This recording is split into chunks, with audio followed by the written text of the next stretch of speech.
May 20th, 2019 school board meeting. We have a presentation tonight. Dorita Pinker, Teacher of the Year. If Ms. Pinker would come up, please. Ms. Joseph.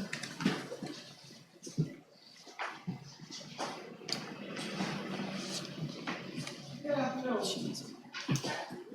On behalf of the Madison County School District and Kirk Jones, we are presenting our teachers here for Madison County School District. I know you can't see it, but they got a little ring, and Kirk Jones is a company that does our senior rings, and they're going to, hopefully this is going to become a tradition where we present the Teacher of the Year with a ring.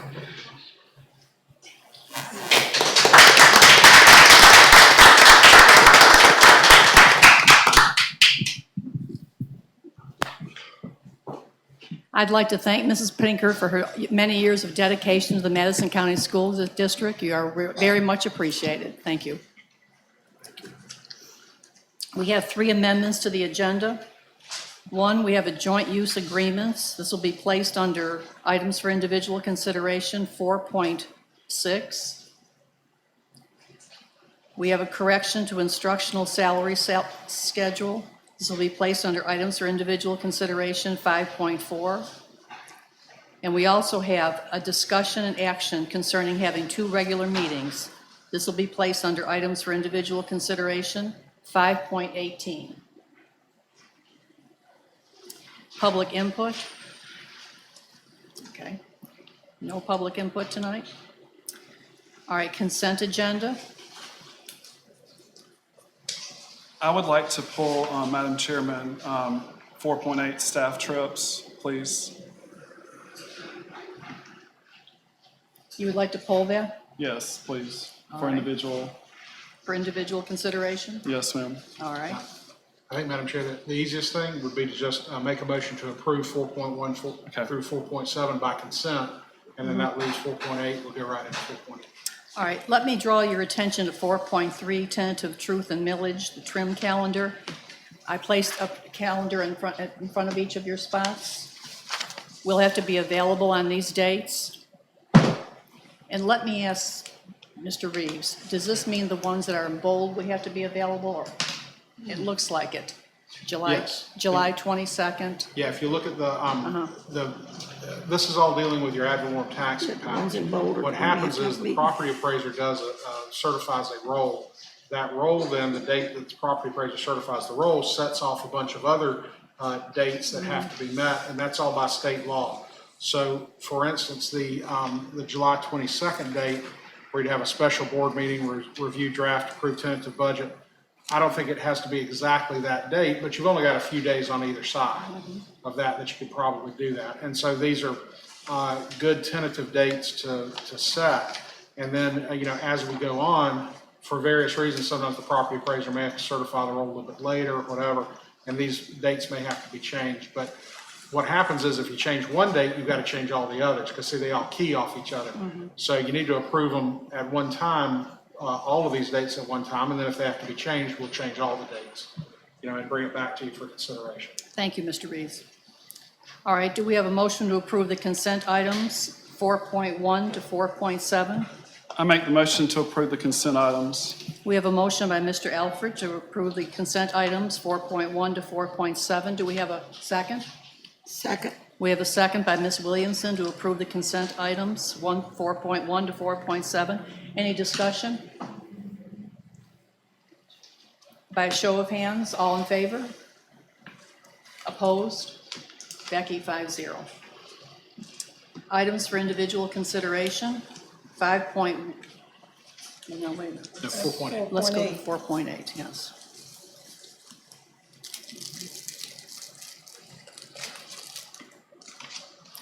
.8 staff trips, grant and categorically funded.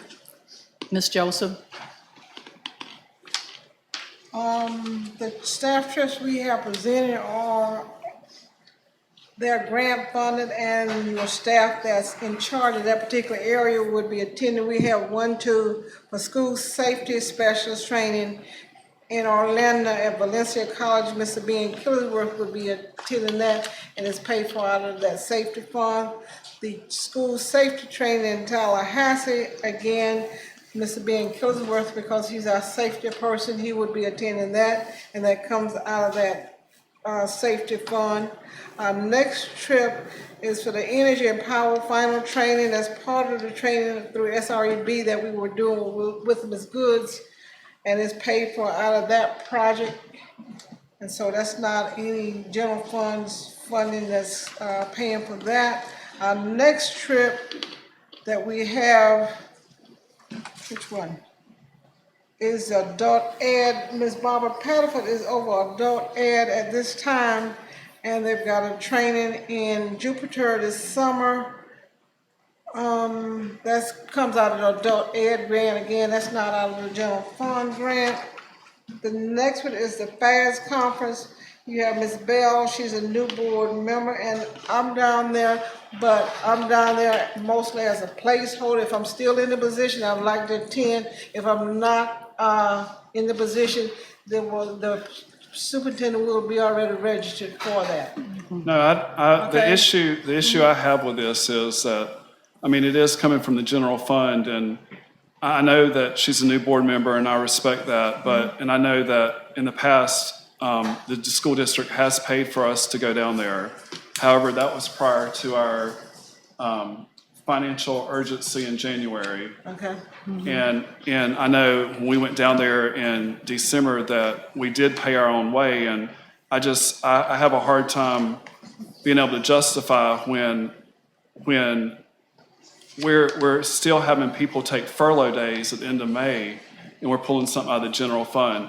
Not that you go, because you're paid out of a whole different, you're paid out of a leadership grant. This is from the general fund. This is from the general fund, and I mean, I just have a hard time, because I can say that if a principal were to come to us wanting to go on a trip somewhere that's out of the general fund, I'm not going to approve it. And we as board members are no different than any other staff member here in the district, in that we're at a time that's very crucial with our fund balance, with the general fund, and I think what's fair for one should be fair for all. I mean, that's just my feelings about it. I don't know how the others feel, but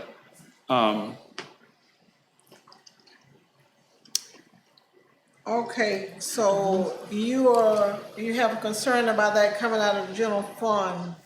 I think we've got some funds for some leadership, not for board members. for superintendent, Okay, Ms. Joseph, the reason why I want to attend, eventually I would like to be certified. And like they say, I'm a new board member and I want to learn as much as I can. In the prior years, their trips have been paid for. So I just feel like it's more than right that I get the opportunity to get my points in. well, with all due respect, in the prior years, we weren't in a state of financial urgency, and we weren't having to ask people to take furlough days. In my whole time on the board, we've never had to do that before. And again, a furlough day is going to be taken at the end of the May. This is a lot of money we're talking about going. I mean, it's a lot of money. Which again, you go in, you have all right to go, but just as we paid our way in December, if you truly want to go, then you should pay your way, is But what that I was feel. before I was on the board that they made that decision. I was not present when they made that decision. All right, let's see how the other board members feel about this. Well, I don't think it's fair to Ms. Bell to have to fund her own way, because she said that she would like to be certified. Attending those courses will enable her to be certified. It's very important that we, as board members, become as knowledgeable and as we possibly can of how to conduct ourselves, how to be, how to act, how to go about functioning. And again, when we voluntarily said that we will pay our way, she was not on the board, and I don't think it's fair to her to ask her to fund her way when we made a decision, our own. We voluntarily did that. And I understand the financial urgency and everything, but we still don't know where we stand. We may be better off at this point until we hear from the financial chief. We don't know where we stand right now. I understand what you're saying about she wasn't on the board when we agreed to do this, but she was on the board when we were cut all the money.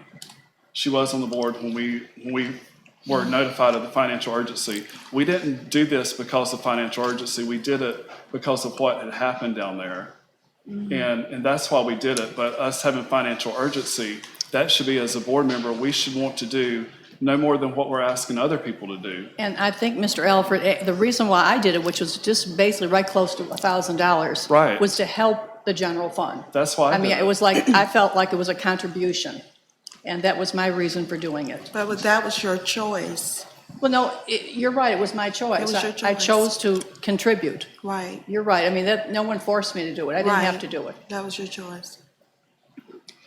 Ms. Williamson? Well, at this time, I think we do have a hold on all travel that comes from general fund, don't we?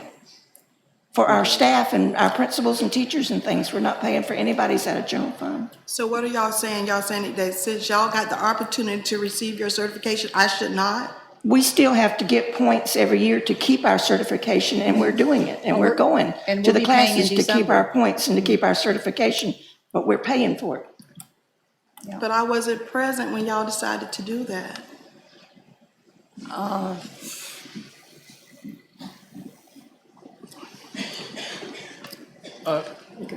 Again, probably it's just best that we vote on it I think so. and we can vote. Well, we pretty much, I guess we pretty much know how the vote gonna turn out, but so, well, I mean, let's vote. Mr. Reeves, I For have the a record. question. With this being on here, do we have a say in the travel? I mean, why is this even on here if we're not supposed to vote on it? No, I think that's a policy decision you 5 board members make. Let's go back to what Ms. Williamson said. You said there was repeat what you said, please. Excuse me? Repeat what you said about the travel. I think we're declining all travel from our principals, teachers, and everybody if it can't be paid out of a grant because of the financial situation that we're in. We're not paying for any travel out of general fund. Ms. Joseph, I would like to learn more. I mean, I've only been there once, and I learned a lot, and there's a lot more that I can learn, and I need to learn, and I want to go to do that. But Ms. Bell, I wanting am to learn is presenting why this we to the all board go. for approval. It is up to you as a board to, I have presented it. I have done my part. I have When we went to the day in the legislature, in the 1st of April, we went because we wanted to learn what was happening in the legislature, and we paid for that registration I ourselves. paid almost $200 for that. But it was before I was on the board that y'all made those Not decisions. April 3rd. I just went there in April. But I'm just saying, didn't y'all make the decision before I was on the board that y'all would pay for all of y'all meetings? We did make that decision voluntarily, but since then, we went into financial urgency and stopped all travel being paid for out of general fund after that. If y'all was in my shoes, how would y'all feel? If I were in your shoes myself, I would not be asking to take over $700 out of the general fund to go on a trip to Tampa when, I mean, or if I truly wanted to go, I'd pay for it. But see, y'all have had, I think Ms. Gibson has had 2 years of training already, and whoever, Mr. Reginald has had 2 years of training already. I just got on the board in November. I would like to learn more. Right. And I understand that, and I appreciate you wanting to learn. I just would not want to be the only person in the district that is eligible to get general But fund. she's not, she's the only person not certified at this point. No, but we would deny our principals, our teachers, and everybody else that wanted to go to workshops to be better, to get more knowledge in their area. We would deny them if it was going to come out of general fund. But it's professional development. We still need that training though, you know, But so they need it too. why wouldn't we consider it though? I think it's going to be up to Miss Bell whether she wants to go or not go. That's basically what I have to decide for myself.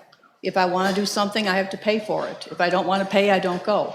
But if we were to go back from day one, every board member who attended this training, calculate everything that was paid on your behalf, and then come back, I think we'll have a different outlook on it. Many of us have had probably thousands of dollars paid at the board's expense. If the school But district. she's looking to get certified, just like the rest of us. But Why we can't weren't- she at have that time, opportunity? We were not denying our staff and faculty from being able to go. And still, why wouldn't we allow or even consider principals and others to take certain trips or whatever to get professional development? Don't you think that helped the Teachers, district? teachers, And teachers we as would well. deny them if it's out of general fund. Would the financial chief be here today? No, he's at He's work. not here today. That just doesn't make sense. Just doesn't make sense. Just because you're in a position to fund your own way, doesn't necessarily mean everybody else is in that same position. All So we'll right, go ahead, vote. do we have a Do whatever we motion? gotta do. Do we have a motion to approve consent agenda items 4.1 through 4.7? We've We've already done it. that. Oh, we've We done. need to go to the I'm sorry. staff. Okay. All right, let's go to 4.8. Do we have a motion to approve 4.8 staff trips, grant and categorically funded? We probably need to break them apart, don't we, Mr. Reeves? Yes, sir. Okay, we can do that. And you could approve all of them, but that one if you wanted to, or however you want to do it. Okay.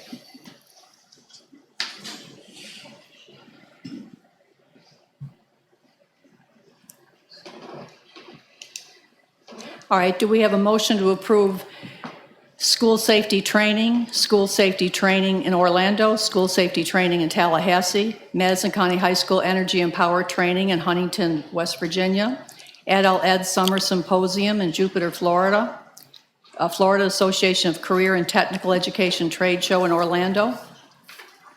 I make the motion to approve the trips. We have a motion by Mr. Alford, second. Second. We have a second by Ms. Bell. Any questions or discussions? All those in favor, raise your hand. Oppose? Becky, 5-0.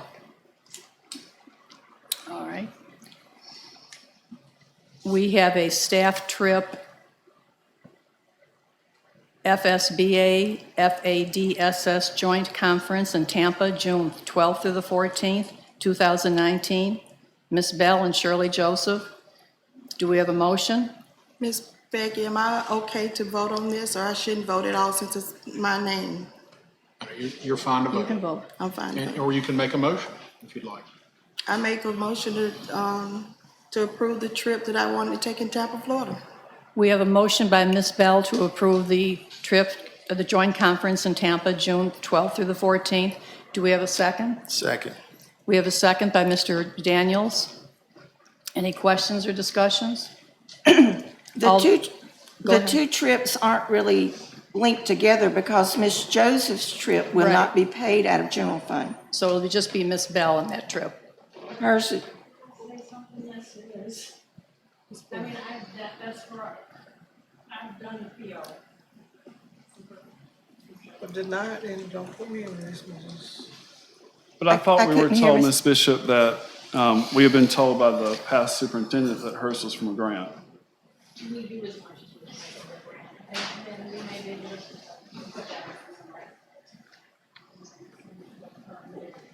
so that it's not paid out of a grant?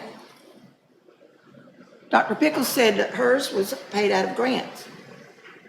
Most of the travel was, and we have the instructional leadership development grant. I will have to check with our grant supervisor to see if this one is able to be paid. They can't pay for it. In the past, we were told that they were, I mean, but that, I know you're in the middle of a motion, but what I'm hearing is that you don't want, even if it's a superintendent, you do not want the superintendent's paid out of general fund, I can live with that. So so we would need a different motion pending grant funding. Okay, we want to separate the, No, go ahead and deny it by the general fund, and then do a second motion pending general fund, pending Pending grant different- funding. Well, Okay. Wait a minute, you've got a motion and a second. Yes, so we do. If that motion and second is not withdrawn, then you need to have a vote on that motion. and second. okay. All those in favor of, Did Mr. Alford want to withdraw the motion to say pending grant funding? I didn't make the motion. Motion was Ms. right, Bell, Ms. Bell second made by the Ms. Oh, Daniels, okay, okay. to approve both trips, is what I understood. Correct me if I'm Right. wrong. And so if the You're second, right. if neither the second nor the motion is withdrawn, y'all have to vote on that. okay, those in favor of Ms. Bell attending the joint conference in Tampa, June 12th through the 14th, by a show of hands, those who are, Both. oh, both, we're going to do them both, okay, excuse me. All right, attending the joint conference in Tampa, June 12th through the 14th, Ms. Bell and Ms. Joseph. All those in favor of those two attending, raise your hand. You approve it? If you, In right. favor of the motion. In favor of you going? 2-0. All those opposed? All those opposed? So the 2-3. motion failed. Motion failed. Well, I would like to make a motion Okay. that we approve the trips pending grant funding. So if there's grant funding. If there's grant funding that, a non-general fund funding, that the trips be approved. And you can look into, hopefully there's some grants that'll pay for it. We have a motion by Ms. Williamson to approve the trips if there's grant funding to go to the joint conference in Tampa, June 12th through the 14th. Do we have a second? Second, We have a second by Mr. Alford. Any discussion? By a show of hands, all in favor? Opposed? 5-0, Becky. Okay. Items for individual consideration. 5.1, student field trips out of county. Ms. Joseph. At this time, we do not have any. 5.2, contract with Talk Radio 107. Ms. Joseph. Okay, this is our standard contract. This is the radio station that broadcasts for the high school football game. Does not cost the district anything. And I recommend approval. All right. One thing, Madam Chairman, at the first, on the one online, the first paragraph, it says the 18-19 football season. I think we mean the 19-20. 19-20. That was just a typo. Okay, the one that we have to sign, we've got a date. You got already made that, okay. All right. Do we have a motion to continue with the contract with Talk Radio 107? I make the motion to approve the contract with 107.5 radio station. We have a motion by Mr. Alford, second. Second. Second by Mr. Daniels. Any discussion, questions? Just by a show of hands, all those in favor? Opposed? 5-0, Becky. 5.3, permission to advertise Code of Student Conduct. Ms. Joseph? Okay, at this time, Ms. Newman is presenting the student code of conduct and is ready to advertise. If you have any questions, Ms. Newman will answer. And all we're asking right now is to advertise. And we will have copies available to the general public upon request. Do we have a motion for permission to advertise the Code of Student Conduct? I'll make the motion to advertise. We have a motion by Ms. Student conduct. Williamson, second. Second. Second by Mr. Daniels to advertise the Code of Student Conduct. Any questions or discussion? By a show of hands, all in favor?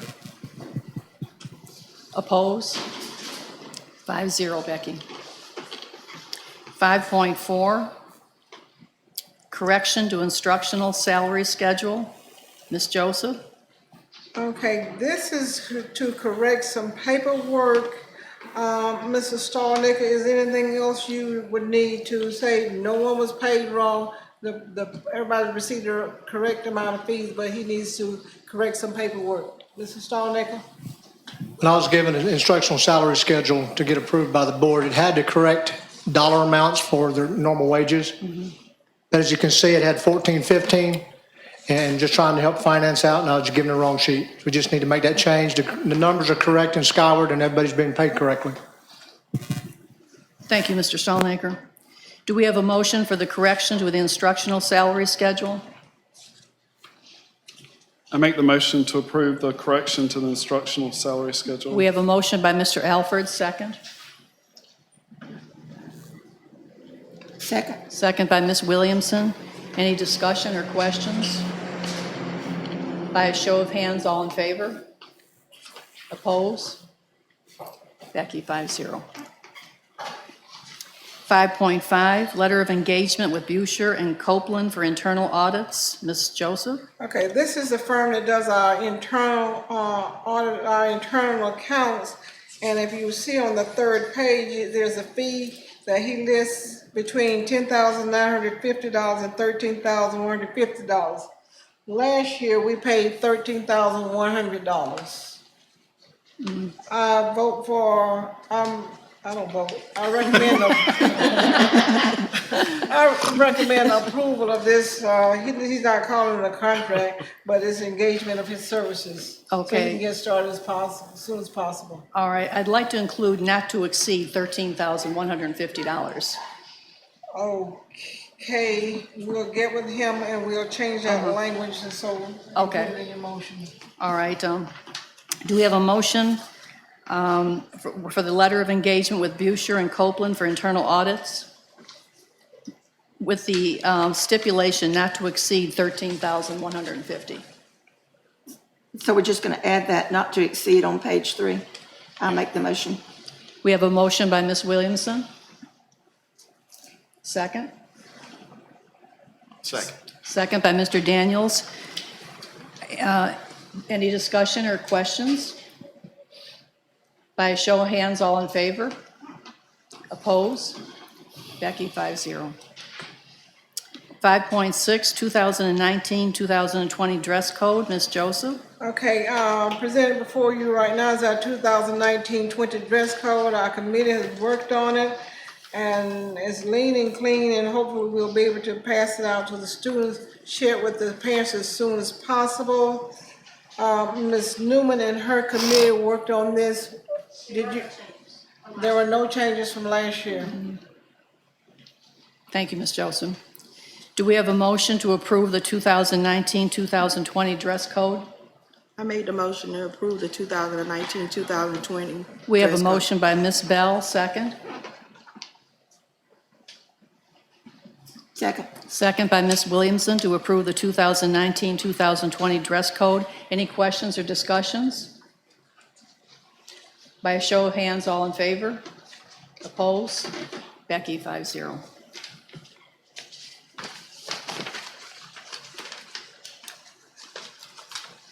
$5.7. 5.7 is our consortium contract with Hamilton County. They have signed it and we need to sign it and approve it, but it's playing catch up for the 18-19 school year. Do we have a motion to approve the NFCPC contract with Hamilton County?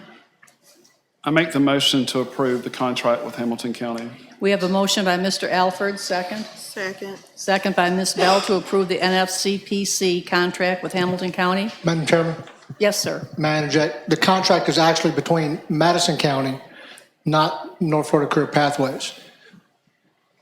Because, All Okay. right. Thank you. By a show of hands, all in favor? Oppose? Becky, 5-0. 5.8, NFCC articulation agreement. Ms. Joseph? Okay, again, this is another catch-up contract. Mr. Stallnick, is this the same instance? This is correct. Okay. It's between North Florida Community College Career Pathways Agreement with the District School Board of Madison County. Okay. Do we have a motion to approve the NFCC articulation agreement with Madison County Schools? Madam Chair, I move to approve the agreement, NFCC articulation agreement. We have a motion by Mr. Daniels, second. Second. Second by Ms. Bell. Any questions or discussion? By a show of hands, all in favor? Opposed? 5-0, Becky. 5.9, TCC articulation agreement, Ms. Joseph. Okay, again, this is a contract between Tallahassee Community College and the Madison County School Board. It's their Career Pathways Articulation Agreement for 18-19 school year. Do we have a motion to approve the TCC articulation agreement? I make the motion to approve the TCC articulation agreement. We have a motion by Mr. Alford, second. Second. Second by Ms. Bell to approve the TCC articulation agreement. Any questions or discussion? By a show of hands, all in favor? Opposed? Becky, 5-0. 5.10, staffing allocation plan, Ms. Joseph. Okay, 5.10, staff and allocation manual that I'm presenting to you. This is a manual, this is a summary of what we worked on last Wednesday at our workshop. Okay, do y'all have it? I'm presenting to you as this. Any other comments or questions about it? All right, I'd like to direct the board to page 4, Madison County High School. There was a lot of discussion regarding the assistant principals. Presently, right now, this year, we've had at the high school 1 principal and 2 assistant principals. The plan calls for 1 principal, 1 assistant principal, 1 dean, and 1 curriculum coordinator. Now, since we're under a hiring freeze, we wouldn't be able to hire a dean or curriculum coordinator since those would be new positions. So my proposal is to have 1 principal, 1 assistant/dean, and 1 assistant/curriculum coordinator. So basically, we're going to be going back to what we had. Mr. Andy said in the prior meeting that we could put it down exactly the way it is on the paper, and we could hire as if we needed with the financial information that we receive. He said we could put it down on paper, and because we're under a hiring freeze, it would It stay would- vacant. right. But if we put it down on paper, and the hiring freeze keeps us from putting it in there, that's only gonna leave 2 people at the high school instead of 3. Yeah, because this calls for, the Because plan 2 of calls those for 1 positions would assistant be under the principal. hiring freeze. And that would just be 1 principal, 1 assistant principal. And there's no guarantees that those positions would be filled. So right So you'd now, have 2 positions that you couldn't hire anybody for. We need 3 people at least. But he Yes. said even if it's on the paper, we can, when he go through the financial hey, status please of talk it. into the microphone, Ms. Bell, because I cannot He said hear you. once he goes through the financial status of it, we could pretty much probably fill those positions. Well, maybe pretty much, but right now, we know what we need. But if it's on the paper, what you're saying is to lift the hiring freeze? No. No. No, I'm not saying, Because we're not lifting the No, I'm hiring not lifting freeze. We anything. could not fill 2 of those positions. Not just 1, 2. Unless we lifted the hiring freeze. So one of the APs went down to a dean. Is that what you're saying? We only have No, one? if we do this plan, then the curriculum and the dean are both new positions that we could not put a body into because of the hiring freeze. That would just leave 1 assistant principal and the principal.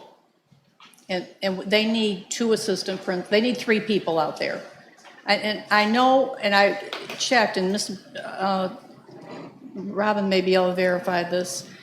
In 2004, the high school had almost 900 students. And I believe, if I'm correct, we had a principal, you were the assistant principal/curriculum, and I think that, oh, there was 2 other APs, okay, all right. Well, that was, okay, thank you. But what's the enrollment now? The enrollment, I would say, is a little over 500, wouldn't you say, Mr. Stallmaker? 520, or, I don't have the exact numbers. I mean, it varies throughout the year. I thought it went below 500 at one point. Well, Ms. Joseph has this I would think if you back out dual enrollment, that's a big, That's a big chunk. I mean, if you back them out, and a lot of them are not on campus, so, I mean, we need to look at the true picture of What's your going on. 9th, 10th, and I guess 11th graders, or the ones who are not in dual enrollment. So what you're saying, we're gonna have one principal and 2 APs? Well, that's That's right. what we've had. Yes. That's what went on this year Because too. those two positions, we can't put anybody in Because because of of the hiring freeze. So if you leave it like it is, you would have one principal and 2 assistant Now, principals. that was just because that's something I already thought there. about. I'm not, I'm just saying, this is an option. That's. I thought y'all was taking one of the APs away, but, No. right, okay. No, we're not taking anything away. That, Ms. Jessup. Okay, we've got 520 students at Madison County High School. And following your train of thought, since what we have is causing discussion, I would suggest that we maintain the principal, maintain one AP and put in another full-time AP, have AP/curriculum. And so that would be 2 12-month persons, as opposed as dean is 10 months and that curriculum coordinator is 11 months. But if we put in a 12-month AP of curriculum, okay, so you're saying and one, so we will have 2 assistants, 2 12-month people there to assist the principal. oh, so Because the they one need at least principal and the 3 2 people. assistants, you're saying? Yes. Yes. I'm okay with that. Ms. Williamson? Fine. So I can get it right in the book. If I'm understanding you correctly, Ms. Gibson, you're saying assistant principal curriculum, assistant principal discipline. That's what I said. Is that, Ms. Joseph, is I that, can live with that. you can live with that? Yes, I That's, just need 2 people. Just grade assistant principal on the second. that, Just that's- need a straight that was my- assistant Previously, principal. it was assistant principal curriculum and assistant principal with no designated assignment. okay, what I said initially was one principal, one assistant/dean, and one assistant/curriculum. Okay. So we would still have 2 assistant principals. That would be their duties. And of course, with a dean, discipline, I mean, that involves the principal, the assistants, the guidance counselor, Okay. everybody We that you can come up need with. dean off the other AP, so the others will realize that they will be involved in the discipline also. Just label one assistant principal and specifically label the second one assistant principal curriculum. Okay, Just like it's labeled now. On the 2017 Yes, staffing allocation, that's how it's labeled. okay. One just then- assistant then. So I think on page 4, what we're saying is you're gonna delete the dean position, delete the curriculum coordinator position, and add assistant principal / curriculum coordinator. 12 months. And that's gonna be a 12-month position. Yes. They're both 12 months, both Because that, assistants. these 2 would both be new that you could not fill. Okay. And Mr. Stallnaker's changing it, I think, as we Yes. speak. Okay. Don't have the only. Both are 10 plus 2. Yes. Okay. Madam Chair, Yes, sir. my biggest problem with this is that we had a workshop just on this, on the staffing plan, and we left out an agreement. And I have a big problem with major changes on meeting nights. I mean, I'll go with it, but I'm just saying that's one of my pet peeves. The big major changes on meeting nights, and because we left out on one accord, in We regards to. didn't, that was a workshop, and we had discussion and brought out all the different avenues to look at, but we didn't have an agreement, we didn't vote. I understand we didn't vote. It wasn't a voting meeting. I get that. I'm just saying, we went through each We did, school, to get the information, And, but we this is got the out- time then to make the decision. and I get that. I get it. I'm just saying, that's just, we're making a bad habit of just springing different things on meeting nights, and that's it. I'm done. Let me ask you if you're saying, would you rather have it, keep our meetings on Mondays? No, Because, it doesn't matter what night we have the meetings. I'm saying when we spring different things out as opposed to what we've already discussed or went over, you know, that's, I don't think that's a good We're not supposed to thing. make the decisions in a workshop. no, a workshop is just information and discussion, talking it out. And I understand, I understand what workshops are all about. I get it. I'm done. Mr. Stallnaker, I have a question concerning the clerk. It's, under the high school section, it's still, attendance clerk is 10 months and receptionist is 11, but at Central, it's receptionist is 10. Correct. If you remember back during our discussion, there is an 11-month receptionist clerk at this high school, and she's been that way for many, many years. And if we change her to 10 months, we're changing her working conditions, and it could face an unfair labor practice. Well, and if I can jump in, you'd have to negotiate it. So if you wanted to change it, then what you need to do is instruct Mr. Dietz and Mr. Stallnaker to go back to the union and talk about it. You couldn't just do it unilaterally. I was just looking at it and being consistent across the district, and it's not, I mean, because at different schools are having different, it's not consistent at this point. If it is okay with the board, and Mr. Reeves, can we make it a 10-month, but put a stipulation in there of this will become effective upon either resignation or retirement? And I can put a note at the bottom of the page. Yeah. Become effective upon resignation or retirement of current employee at. Well, and I think you can certainly do that. I think you probably want to say to instruct them to take it to the union first and see if you can reach an agreement on that. If you can't, then yeah, you make it to the to that employee. I think you certainly do that if you want. But go ahead and get it in your allocation that you want, that this is what you want for that position. But you just know you can't change that unilaterally. I mean, you'd have to, either the union's got to agree or. The only reason I brought it up was to be fair and equitable to the person at Central that's a 10-month, and you have someone at the high school that's 11, and they're in the same position with same responsibilities. That's right. We need to be consistent across. Yeah. Okay.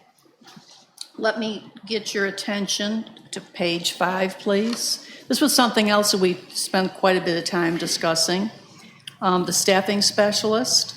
We have staffing specialist 3, and then we also discussed this lead pre-K teacher / staffing. I think we agreed at the end of the meeting that there are 4 staffing No, specialists. you remember, we didn't do any agreeing, remember?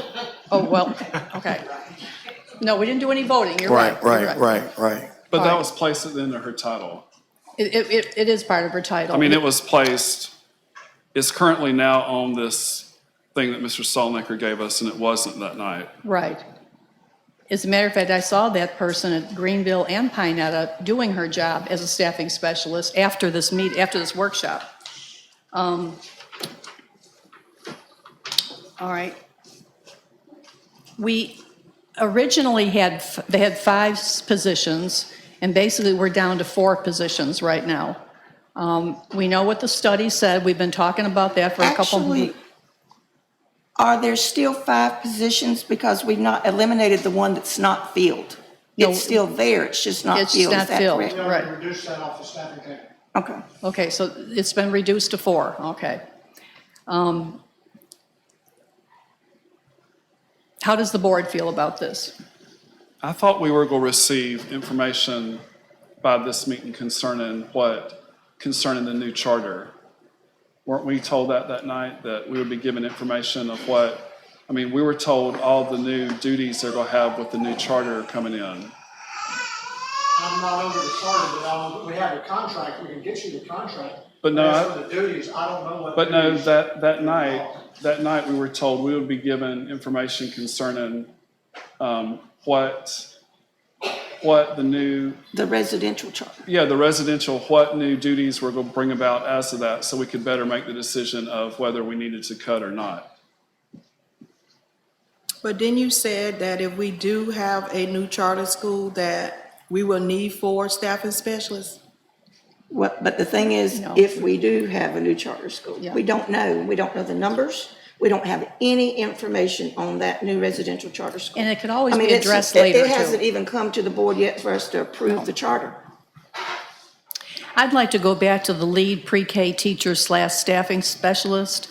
I think this needs to be rewritten to reflect the same requirements and work conditions so to make it uniform with the other staffing specialist. Is that for future reference, Right. not for this time, right? It's for Right, future. right, for the hire. future. In other words, we know what she does, we see her doing it, so let's call it like it is.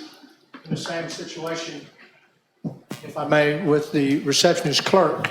When she departs or she retires, then we change that job description to reflect all of them and just do away with that job description. Is that my understanding? Yes. Okay. How does the board feel about that? Yeah, I mean, it needs to reflect what she does. and what she was hired in at. She was hired in as a lead pre-K teacher based upon the Ms. Waldrop and Ms. Guest, their form they filled out for the district back in '04. That's what she was hired as, and it needs to reflect that. And again, you need to ask what, in my opinion, what does she spend 90% of her day doing? And it's, I mean, lead teacher, when I think of a teacher, you have a classroom and you have students. I mean, she's doing more administrative type duties over VPK and that. I mean, I wouldn't even view her as a lead teacher. I don't know, I mean, she's a staffing specialist. She may give some guidance or direction to the pre-K program, but I mean, she is, when I'm in the schools and I see her, what she does, I mean, regularly. Ms. I run Joseph, into her all the time. What would you recommend? I mean, again, it's a play on semantics of what you're wanting to call this, but again, I think that she needs to be, if she is truly doing, the majority of her work is staffing, then that needs to reflect that in her title in some way. My suggestion for this situation is similar to what Ms. Gibson and Mrs. Starling had.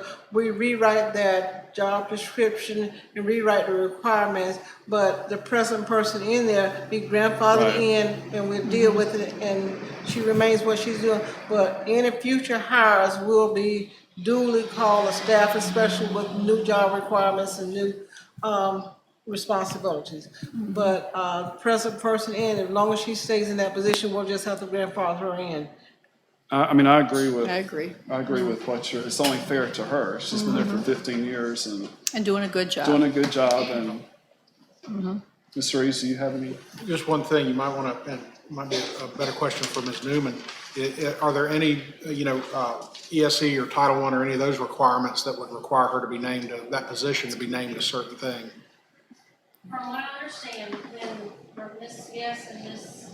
Walter wrote the description and hired Ms. McNutt back in 2004, that was what they hired her under that job title. Right. Since then, Ms. Guest had changed the job description for staffing / program specialist to include that. One of the requirements for staffing / program specialist is that you have ESE certification. Okay. So, and I don't think Ms. McNutt has ESE certification. She's had the training to be a staffing specialist, so the training we have to take, just not the ESE certification. So if you did what they're doing and change that job description, but grandfathered her in, She's Right. grandfathered in. It should have grandfathered her in. that would meet everybody's needs if you did that. Okay. But that's the difference between the two job descriptions for Mr. Stalling and laying them out. I got you. Any more discussion regarding the staffing specialist? Well, I think that until we find out about the charter school, they make their application, they tell us how many kids that they're projecting to have, we know anything about them, we can't put staff in place for them until we know something about them. And I think that the board should stick to their original decision of 3 people doing staffing until we find out how much is needed with them. And we could even contract with them to help pay for some of the services that they would need. We already have students. I've been on the phone with DCF and Leon County trying to get a student with an IP today. can't, So they started getting kids this week. do you, I can't hear her. We can't, we can't, when you talk from the Ms. aud, Joseph, they already have students. They got them this weekend. I've got calls today from there. They're sending the IEPs today. And when you say they, you are referring to the TOVA, the residential facilities. They've already started sending students. has this been approved, the residential facility? Yes, The residential facility has been approved. What we haven't worked out right now is the educational component of it. Okay. But that facility is am I speaking DCF correct? has approved the residential facility. DCF has approved it. They've approved that. The How kids many are coming children? one way or another. Either we're gonna have to absorb those kids and take them, bring them in our school system at the district, the high school or central school, and make accommodations for those with their, Do you know how many there are? Mr. no Sam? ma'am, I can't attest to how many students those are. But then it's best, the process that we're looking at, and again, this is all started before any of us got involved in any of this, was for that to be. You are referring to the charter part that they're I'm trying to talking about the bring in. charter part now. For them to be a charter and they house their own kids, they provide their own kids, the FTE comes through us, then we keep out our portion and channel them the rest of the FTE that they're allocated based off of the students that they have to fund it. Yes, some of those funds, just like our current charter schools we have in place, cover our ESC folks to do ESC services at those two charter schools we currently have in place. Do you know how many beds they're like licensed for? If I'm not mistaken, the old TOVA had up to 40 beds. And it's the same facility, same location. So I'm quite confident I can be safe to assume it could hold up to that many. As to their license, I can't answer that question. By chance, do you know, is this like for a year residential placement or 2 years or for 3 months or? Mr. Alford, I can't, again, just like with DJJ. DJJ can be anywhere from 90 to 180 days. I don't know. I'm not sure. One thing we might could do, Madam Chairman, is to, if this has already been approved, we could go ahead and get a copy of that and circulate. I mean, you couldn't today, I asked obviously. for it today. The girl I talked to from the Partnership of Strong Families at DCF said I would have to ask TOVA. Because as of Friday, they did not have any kids and they did not have a license. And then I'm getting calls today that they have children who stayed the weekend there and they need to get them in school today and send them the IEPs. I got you. So I said. So it just now happened. Yes, I mean, this month, like, I'm talking hot off the press. So I asked for a copy of their DCF license, and she told me I would have to get it from TOVA that she could get. So I just haven't had a chance to get a hold of Jeff or this. So when you get that, you can send it to the superintendent, she can send it out to the board I was member. gonna give it to Mr. Killingsworth, because he's actually over that. Gotcha.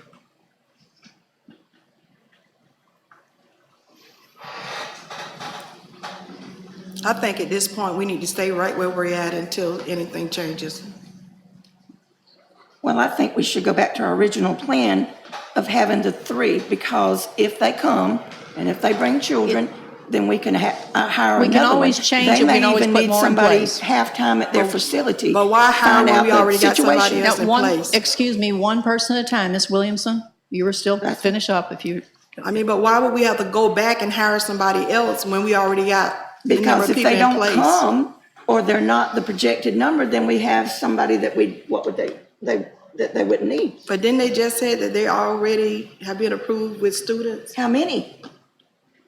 I mean, if it's a facility, we know that they could go up to the maximum of 40. They could go, but they could be 10. But they're gonna need services. and they'll get their services. They'll get them. How many schools are, Ms. Newman, Yes, ma'am. how many schools are y'all serving right now? 7?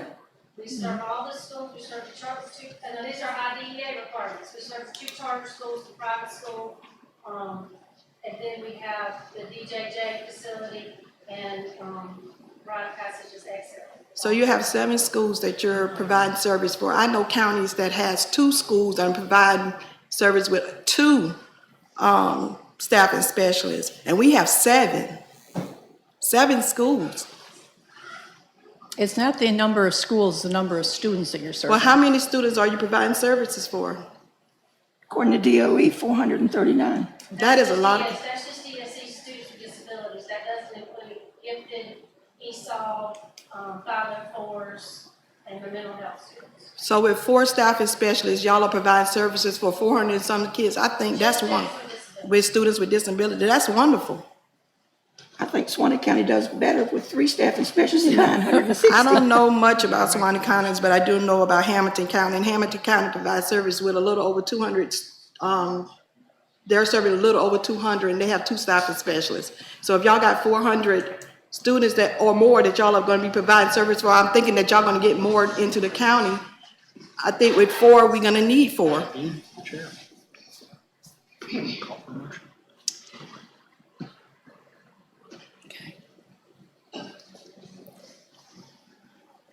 Is there a motion as to how many staffing specialists we should have in this county I make right the now? motion that we go back to our original vote of 3 staffing specialists. If the situation changes and the number of kids changes, then we will add back a staffing specialist. We have a motion by Ms. Williamson to continue, to go back to the original plan, which was 3 staffing specialists. If the population increases and we see the need, we can always come back to the table. Do we have a second? Second. We have a second by Mr. Alford to keep our staffing specialists at 3. Any questions or discussions? Again, based upon the review that Dr. Pickles had asked for prior to Christmas, I mean, those were the recommendations. And Actually, it was 2, up to 3. It was actually 2, that's right, 3 maximum. Now, this man was a specialist in that, and I That was figured- before the charter school came into play. But That's not really into play right now, because we don't know the information. Now, we have a motion, we have a second. Okay. again, in discussion with that, I mean, no one here is saying that if they were to come and they have all these students with all these exceptionalities, that we won't readdress that, because we will. But based upon the numbers we have right now, and again, at our workshop, did I not ask that we needed to see what type of exceptionalities, what type of students would be? And we were told we would have that tonight where we can make a better informed decision. I wonder if they have that information yet, Well, you know? I mean, I don't know, but we were told we would get it, we would have it. We would have the contract. We have no idea to determine what type of student with exceptionalities we'll Right. have until they arrive. Right. Are we gonna say a certain number of students got to be there to provide services for if they have a disability or whatever? Are we gonna say a certain number has to be there in order for us to add another staffing specialist? I think Ms. Newman would have to come to the board and tell us the story at that We'd time. have to do it at the time because you need to know what the exceptionality is, what the number is, and Yeah. there's no way to know that until they get here, or, you know. All right, we've got, any more discussion or questions? We have a motion to retain 3 staffing specialists at this time. All those in favor of retaining 3 staffing specialists, by a show of hands? Opposed? Becky, 3-2. All right. 5.13, personnel changes, Ms. Joseph?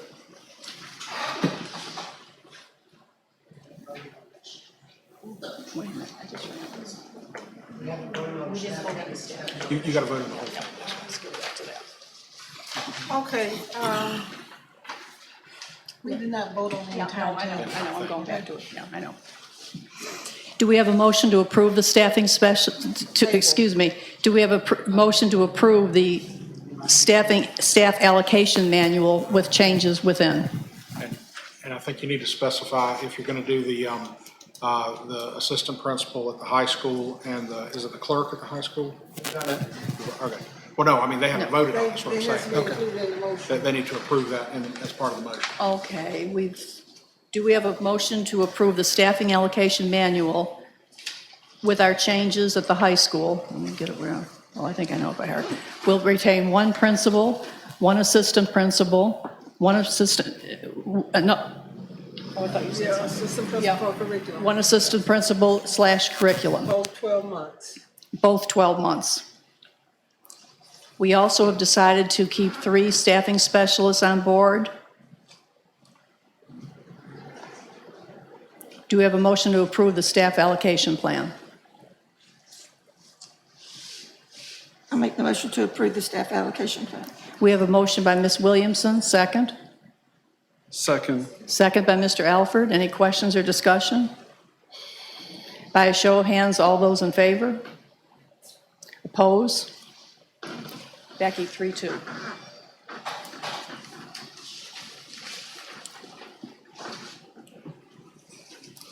.13 personnel changes, Ms. Joseph. I think you're missing 511. Yes. Right of Oh, passage. Right of yeah, we passage. skipped 511, right of passage, Ms. Joseph. And this is only for discussion. Okay, Mr. Stallnaker has a presentation to the group on the rite of passage. The rite of passage is the educational group that provides educational services at the OXL and at Joanne Bridges. Mr. Stallnaker? Again, Madam Chairman, the contract for rite of passage, this is the way it was presented to me. Initial meetings began with rite of passage sometime on or about August of 2018. The initial meetings included the superintendent, the Excel principal, coordinator of DJJ and alternative ed, coordinator of assessments and accountability, and the continuous improvement director for the district. Initially, that group was told that because of Excel having an F grade, that they needed to develop a turnaround plan. In the beginning, the way it was presented to me today, that rite of passage was going to pursue a charter application which was due to the Department of Education by December of 2018. Unfortunately, the way it was presented, rite of passage could not make the charter application happen in that time period. Therefore, that group decided it was best to choose the reassignment/closure plan as the best option.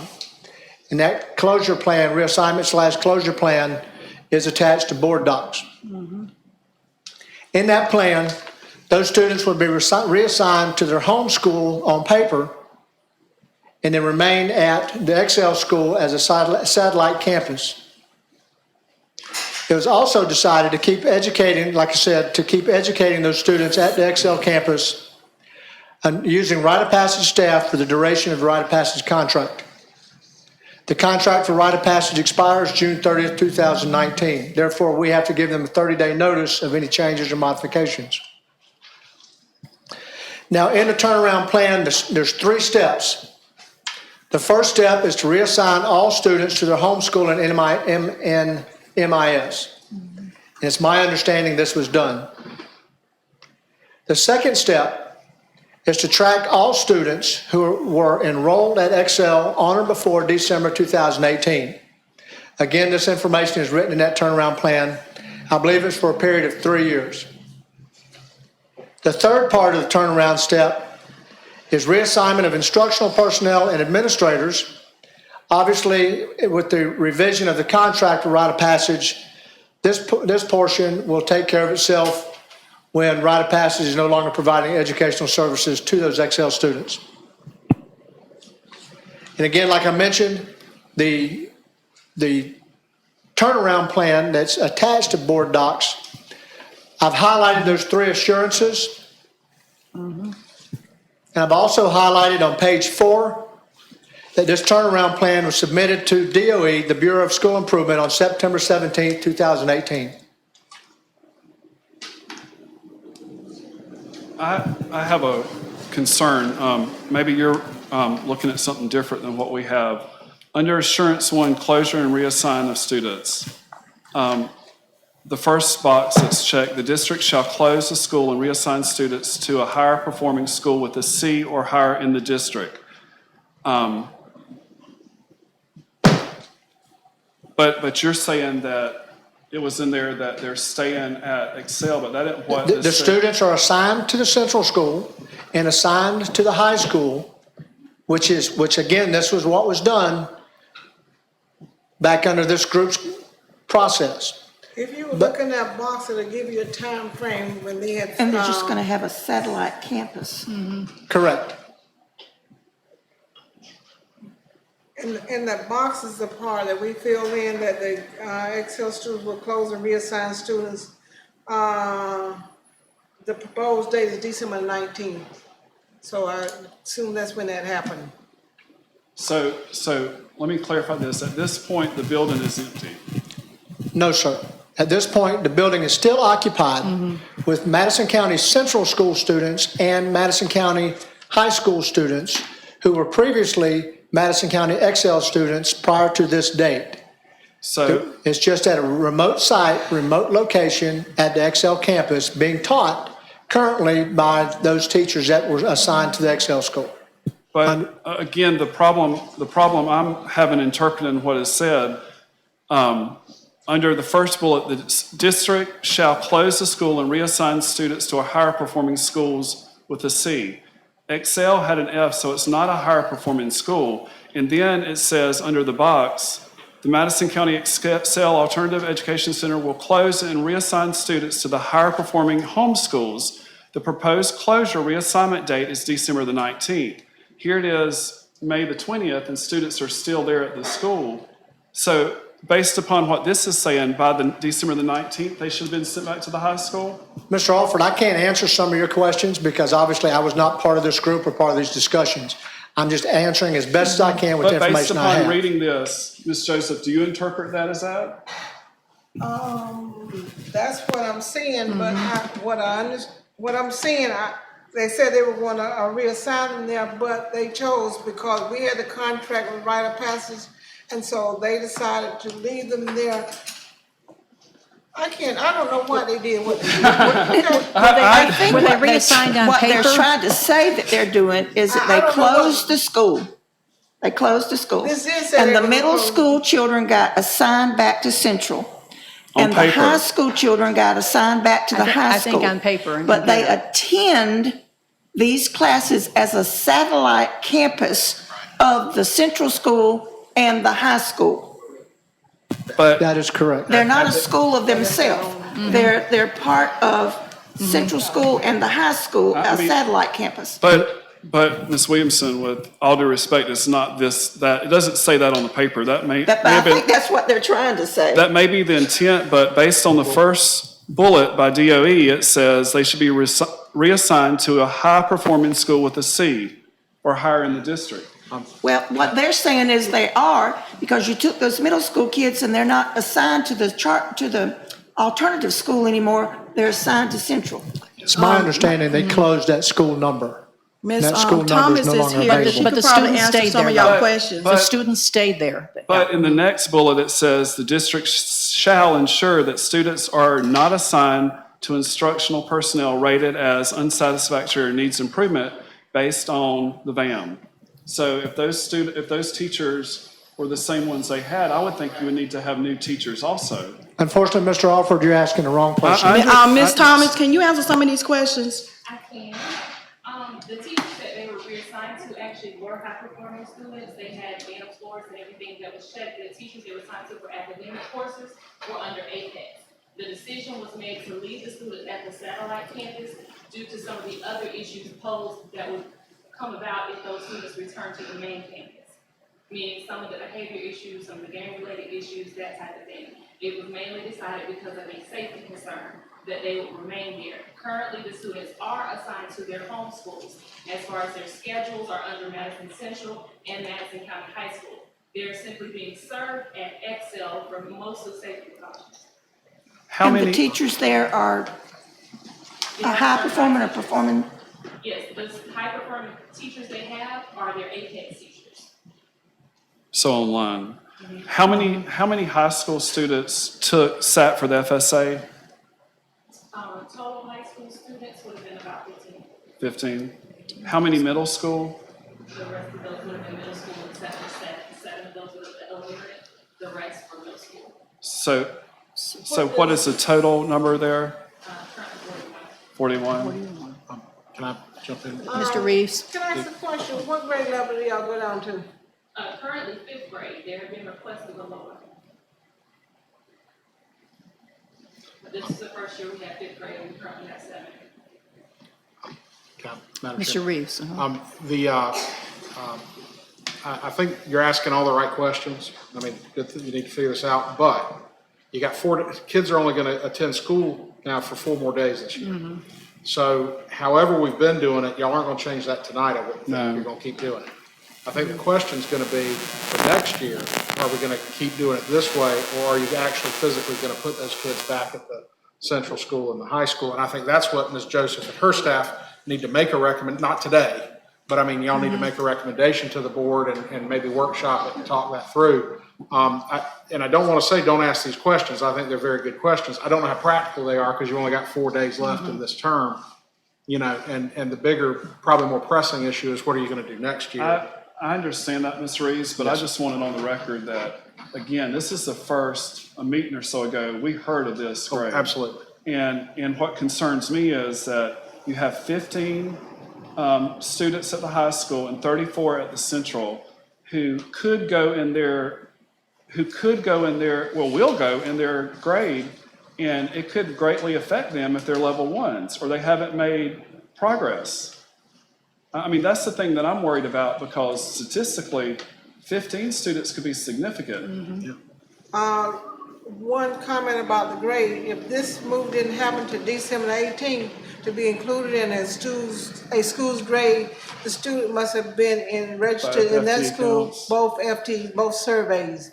And so therefore, using these dates in mind, that neither student were enrolled at a single school for both surveys. So the student would not be in any school-specific surveys, but they will be in the district survey. Okay. And now, would that alleviate you a little bit? Well, I mean, we gotta address it. right, we have to address it, but it's not fair to Central and the high school to be saddled with scores that they had no. Yeah, and This year, they won't be saddled with those scores. and remember, the scores are gonna be applied to that school, whether you have this satellite campus or they're physically on the campus. I mean, if the issue is, are you gonna have this satellite campus or not, Right. that's not gonna change the score part of it being attributed to that school. Mr. Reeves, Sir. I think we do have to make a decision tonight as to the continuance of the contract with rite of passage as it's written, or with a modified contract to remove all those students that are currently there, that they will not operate the Excel school to meet the timelines with the contractual requirements. Well, the contract says it ends June 30. So I mean, if we do nothing, it's just gonna end June 30. So we don't have to give them a 30-day notice? No, well, no, because I'm looking at it. It says that the term is from July 1, 2018 to June 30, 2019, provided either party may terminate this agreement for any or no reason upon 30 days written notice. So if you gave them 30 days notice today, you would terminate it 10 days early. Then it's otherwise going to be terminated. So I wouldn't do anything. Now, just to be nice, you might want to send them an email or a letter. Hey, the board did not vote to renew the contract if that's what y'all voted to do. But I wouldn't send them an official 30-day notice under this. You know, if that's what the board intends to do. Ms. Joseph, at this point, we would have the space at the high school to, We do have the space at the Separate. high school to separate them now. We haven't worked out details. Next week, I was planning on meeting with the person at the high school and meeting with Ms. Dixon at the central school and looking at possibilities, where could we locate these specific students? And they would function as a little red schoolhouse, meaning we would keep those students. We're not gonna use the word Excel anymore because Excel doesn't exist anymore, but we will find some name to call that particular group, and we'll find out where can we put them so they will be safe. But we will also have to have them in proximity, so we will have to be able to rotate in highly qualified teachers and Now, give them their appropriate Do you think education. that you could have that information by the next board meeting so we could decide if we needed to go with that plan or have a satellite campus? I will try my darndest, I sure will. I mean, just looking at the numbers of what we've paid out, I mean, in my opinion, if it were to be kept on the school site, campus, like within the school, I mean, we would come out saving. You would come out, because you could use the teachers to rotate And around. it will help with our class size and our teacher load, because we know we'll have qualified teachers to be able to just go down to that room for a class period. So clarify with me, what you're saying is they still would function under like the high school's number, but they would be like a school within a school, They will be a high school student, just like they are now. but not a new like school They number. want no school number. They'll be part of Madison County They High will be School. part of Madison County High. When they graduate, their diploma will say Madison County High. Now, we will do a little school within a school. They will not be in the general population, but they will be a true part of that school. And I need to get with the powers that be and see what kind of other stipulations we need to put on that particular group. And if there's only And any 15, restrictions. that would require only one classroom. So, like you said, just a little red schoolhouse. Yes. And all, I mean, you know, it's been several years since we've expelled someone, and not that any of us here would want to do that, but at some point, I mean, if we've done all we can, that, I mean, that's your option. And I can say in the past 4 years, I don't know that we've had any expulsion hearings where we actually expelled kids, maybe one or two, not compared to two out of multiple years. With years ago, we would have it every meeting, which again, I'm not saying that that's what we need to do, but I'm saying that we have not done that, and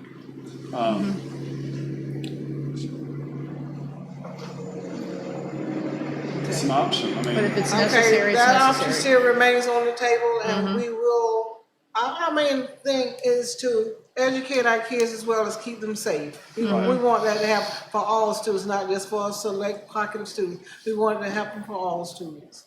And we believe in treating students fair. So we decide, Mr. Reeves, the rite of passage will be finished on June 30th, 2019. Unless you all take some other action, if you do nothing, then that contract will expire on June 30th. But we'll be receiving more information on, You will be receiving information on our plans for serving that population that used to At be your school part of site. Excel. See, Excel doesn't exist anymore. We gotta say, how do we plan on serving those students at those schools in a fair and equitable manner? Is that what you're asking, Mr. Alford? she asked. it. No, I'm asking, you asked me to bring back a report for next. Yes, ma'am. Yes, You want a ma'am. report on how we plan on serving those students? Just a plan of where they're gonna be located, Okay. and like with lunch. Okay. Thinking through like with your lunch and common area Okay. ways to make it where they're not Okay. within the general population. I'll have something for your next board meeting. And I guess we need to think about the ones who are felons that, and maybe Mr. Reeves could speak to this, who can't be around. I mean, where If you would, can't be around the child, we just have to look at Plan C. maybe virtual or, Well, remember, if you've got an issue, and there's a couple things going on when you say felon. One is, did they commit something on a school ground? If they've committed a felony on school grounds, they're subject to being expelled. If they've committed an act which, a felony off of school grounds, they can be suspended. Either of those can be with or without continuing educational services. What you can do is you can say, if you've got somebody that particularly has some problems and can't be around other kids, you can say, well, the continuing educational services, we're going to provide our Florida virtual school. We're going to provide you a laptop and a way to get on the internet and those types of things. I mean, they're probably, and I don't know this, but in my mind, there's probably never a real good reason that you wouldn't at least give a child Florida virtual school option. I mean, why wouldn't you at least do that? Or the district's version of the online schools. But remember, these are the program, like when we send them to, if you send a child to Excel, or even the way you're doing it now, if those are disciplinary, if they're being compelled to go to that different program or to Excel for disciplinary reasons, the parent always has the right to a hearing, an expulsion hearing, and they always have the right to bring it to the board and have a true hearing and all of that kind of stuff. So it would, and at the end of that hearing, you all would either say, we're not going to expel them, or we're going to expel them for X number of days or X number of time, and then you would decide whether or not you wish to give them continuing educational services, and if you do, what are those services? So at that point, you could say, well, the services are going to be limited to virtual school or other services, however the board would like to do it. Thank you, Mr. Reeves. Any other questions or discussion? Mr. Reeves made a great point. We do have many options today versus back even 12 years ago where we didn't have virtual. And you were pretty much tied. Today with virtual, that is an option we can offer a lot of students who. It's a good option. Right. And I think you would, with that, you got to be mindful of, some children don't have the means to have computers and internet. And so you got to be mindful of that. We would have to. Figure provide- something out, Yeah. Any more discussion? Do we need to vote on that, Mr. Reeves, you think? On not renewing the right of passage contract, if no one takes any action, that one's just expired. I don't think, Mr. Stallnecker, do we need to take any other action for right of passage? It just, we will need to revisit your contract for DJJ facility. Okay. And then, and I think what y'all asked the superintendent to present a plan at the next board meeting, so I don't think there's anything to vote on today. Okay. Just wait for that plan to be presented. All right, we'll move on to 5.13, excuse me, personnel changes. Ms. Joseph? Okay, we had pulled 5.12, that was the staffing table because the staffing allocation plan, the staffing table and the staffing plan just got approved. So that's why we're skipping 5.12. The personnel changes, 5.13, did you see them, what was listed? Those are what we present, those recommendations for your personnel changes. Do we have a motion to approve the personnel changes? Wait a minute, mine doesn't have a list of personnel changes. Mine did. Did y'all get the personnel changes? It just came up today. I did. Yes, it just came. I don't have it. I tie in on the public site, and mine doesn't. Refresh it. We put those under administrative because it's personal, identifiable information is not public. Okay.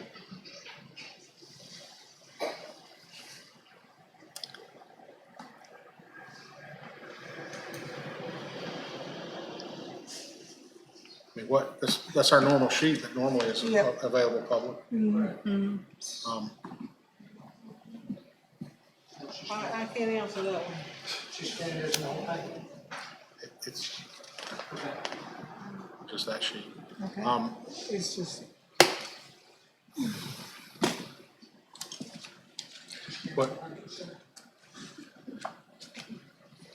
Well, and have y'all already seen the package? Yes. It's through our personal Yes. board docs, but not on the public ones. So. What I would probably recommend is why don't we go ahead just today, if y'all want to approve these, let me go ahead and read them out loud. And then if anybody in the audience has any questions, they can raise their hand and Okay. be recognized, if that'd be okay with you. That's fine. Mr. Reed, Ma'am. the non-instructional recommendations, that is my husband. I don't think I could vote on that one. Well, yeah, and we've had that happen before. I remember Mr. Reagan's, his wife and all that. What we did before was, what I'd recommend is y'all do a motion for everybody but Mr. Bell, then you would vote on that, and then y'all do a motion on Mr. Bell, and of course you'd recuse yourself on that one. Would probably be the easiest thing to do, if that is okay with the board. Okay? That's fine. So instructional recommendations, site MCCS, name Jasmine Daniels, effective 1920, position math teacher, salary 33,857. Next, instructional recommendation, MCCS, Kyle Castleman, 1/4/19 through 5/30/19, guidance counselor, starting salary 33,857. This is Mr. Bell, non-instructional recommendations, MCCS, Morris Bell, 1920, paraprofessional, employee resignation / termination / retirement, site district, name Tresca Alexander, effective date 5/8/19, position secretary, resignation. Next one, district, the site is the district, name Cheryl Alderman, effective date 6/30/19, which is extended, position benefits, in the benefits department, retirement. Site MCHS, Patricia Smith, effective date 5/30/19, position paraprofessional, reason retirement. Employees requesting leave of absence, site MCCS, name Evelyn Thomas, effective date 2/27/19 through 5/29/19, paraprofessional. And that's all. And so Thank you, Madam, Mr. Reeves. You might want to accept a motion on everyone but Mr. Bell. Okay, Madam Chairman, I make the motion that we accept all the personnel recommendations except Mr. Bell at this time. we have a motion by Ms. Williamson to accept all the personnel changes with the exception of Mr. Bell. Do we have a second? Second. Second, Ms. Bell. Any questions or discussion? All in favor, raise your hand. Opposed? 5-0, Becky. Okay, Madam Chairman, I make the motion that we accept the personnel of Mr. Morris Bell as paraprofessional at Madison County Central School. We have a motion by Ms. Williamson to accept Mr. Bell as a paraprofessional at Madison County Central School. Do we have a second? Second. Second by Mr. Alford. And Ms. Bell, you have to announce that you're accusing yourself, and you have to announce the reason, which is, of course, you're married to Mr. Bell. So if you would make that announcement, that you're, I would like to accuse myself because Morris Bell is my husband. yes, ma'am. All right. Any question or discussion? I just want to say concerning, we can go ahead and vote, it's concerning something else. Something else? Okay. All right, with a show of hands, all in favor? Opposed? 4-0, Becky. And Ms. Bell, there is a form that you have. Yes, to- sir, I has it. I Okay, have it. perfect. All right, I Mr. was, Mr. I was Alford? wanting to say, based upon, I didn't realize that Ms. Alexander was resigning, and of course, Ms. Alderman's leaving, and one of our other secretaries I saw in the retirement celebration, she's going. I just wanted everyone to keep in mind that we are under a hiring freeze, and I hope we're able to rotate people around versus coming back before us wanting to hire new people within the district. We have been fortunate that we have reduced the secretarial pool at Central School, and for Ms. Alexander's position, we are using someone that was at the Central School. Her position was going away, and so we're not using her full-time, we're using her part-time. So we are making do with what we have, and we're not advertising, we're not hiring I anybody. I want Okay. everybody to remember that we Yes. are on a hiring freeze, and Just keep it in mind. Thank you. especially if we were going to lay people off. Lay people off concerning like possible reduction, we might not want to do that if we're going to have to be short of positions. 5.14, employee recommendations, non-instructional, instructional. Ms. Joseph? I don't think there was any information there, was Well, we don't have any of those right now. there? Okay. 5.15, monthly financial report. Ms. Joseph? Okay, Mr. Barnes will come in right now. Okay. And, you wanna see a hard copy? So you don't have to strain your eyes? I can just get the highlights real quick. Okay. Here's this, Mr. Barnes. It's a big night. We'll be there. Okay, you good? You got a seat, so you're good. So I did change the board packet a little bit this month. I think I simplified it and made it a little bit easier to read through. It's much easier. Yes. Kind of hit the highlights with you. It's basically the information that you've been seeing every month. I've just consolidated a lot of the information. So the first page 2 in the packet that you have is basically your monthly financials along with your budget. So it starts out in your far left column with your original budget, and then your most recent April 30th budget amounts. And then it has a change in the budget for your year-to-date change, and then you have a year-to-date expenditure and activity budget. So those are the revenues that have come in and the expenditures that have gone out. So if you go all the way to the first to last column, that's where you actually kind of sit. So your third column in where it says April 30th budget, that's where your budget sits, but what you've actually spent or what you've actually brought in for revenue and what you've actually spent is in that first to last column. And if you go to page 3, it just kind of gives you the bottom line. At the very top of page 3, your revenues exceed expenditures by $273,000 approximately so far this year. And if you go below that where it says end of the year estimate, this is the information that we're going to send to DOE. Your 17-18 ending fund balance from your audit report was $1,714,000. Does everybody see where I am? Yes, sir. What page, Andy? I'm sorry. Page 3. Three. Page 3, all right. Yeah. It's a short page. Go down. Okay, that's it. Okay, I'm with you. You good. So your ending fund balance from 17-18 was 1.7 million. If you add in where you are this year, as far as your excess is concerned, that's another 273,000. So that would bring what your cash balance and what your fund balance look like year to date of 1.9 million. I know I spoke to each of you privately before. It was more than that when I spoke to you privately. That was because the way that some of the accounting is done in Skyward is different than it was done when I was here with terms. There's a liability that posts every month for insurance deductions that actually posts as revenue. We're fixing that. And so your revenue was overstated when I looked at your general ledger previously. That's why I kind of spoke to you privately, and I kind of mentioned everything that I was cautious in what I told you at that time.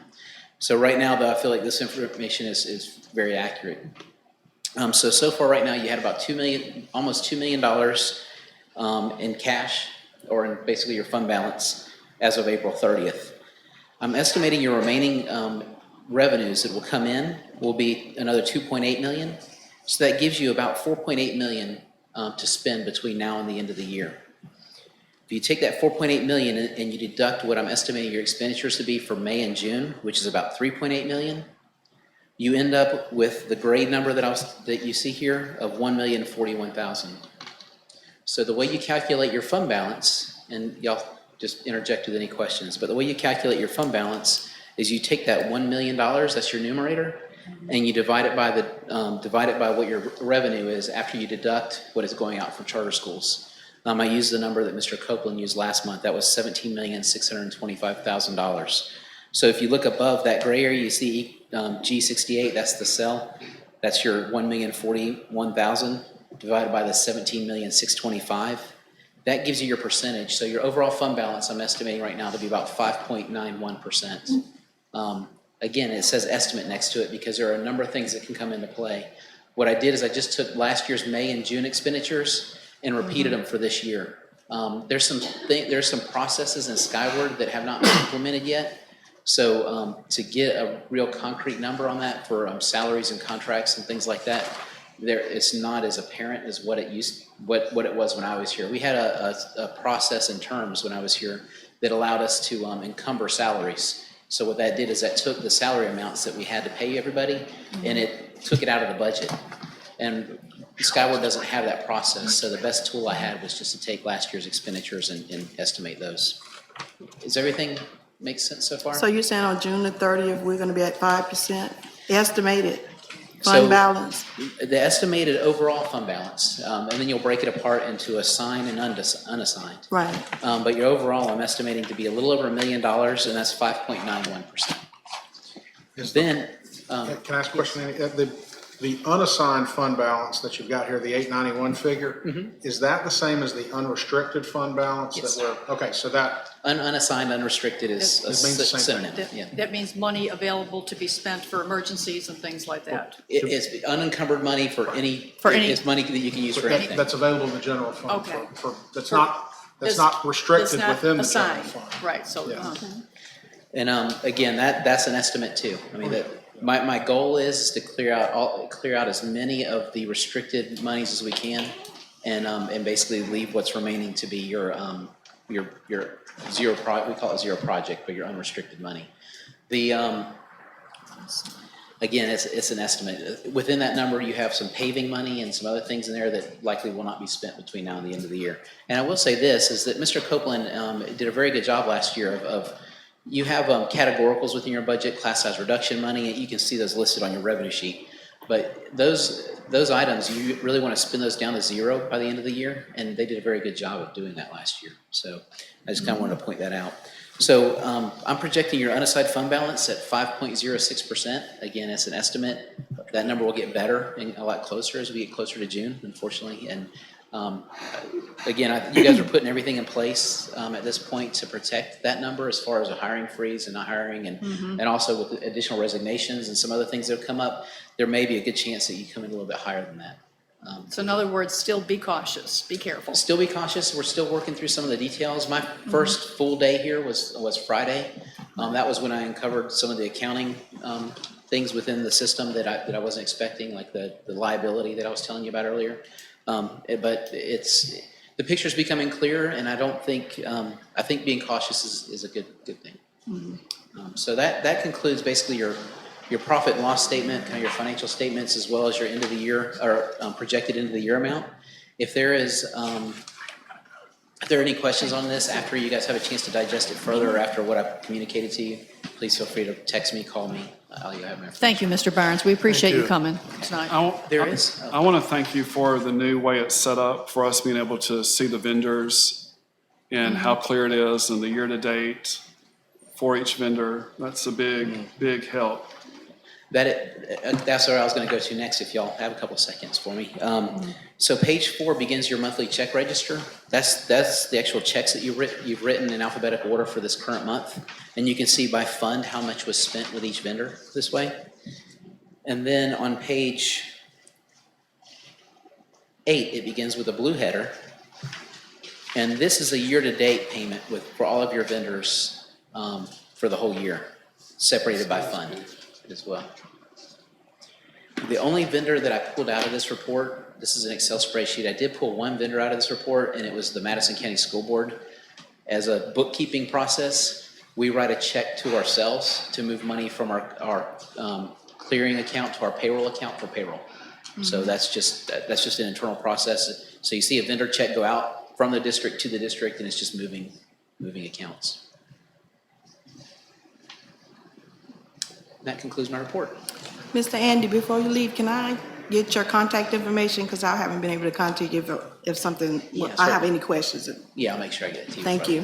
Mr. Barnes, I have a question concerning how we used to approve the POs. Did you think of a way that would be easy on you? I mean, I know that this is hard with you.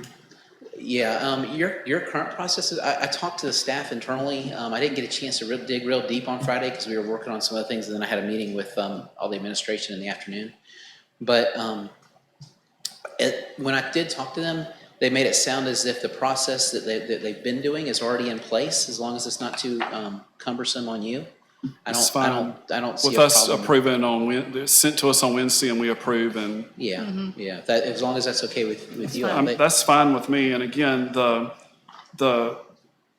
how you have the vendors set up with the grand totals is great, because it paints a clear picture concerning what we've paid out to what company.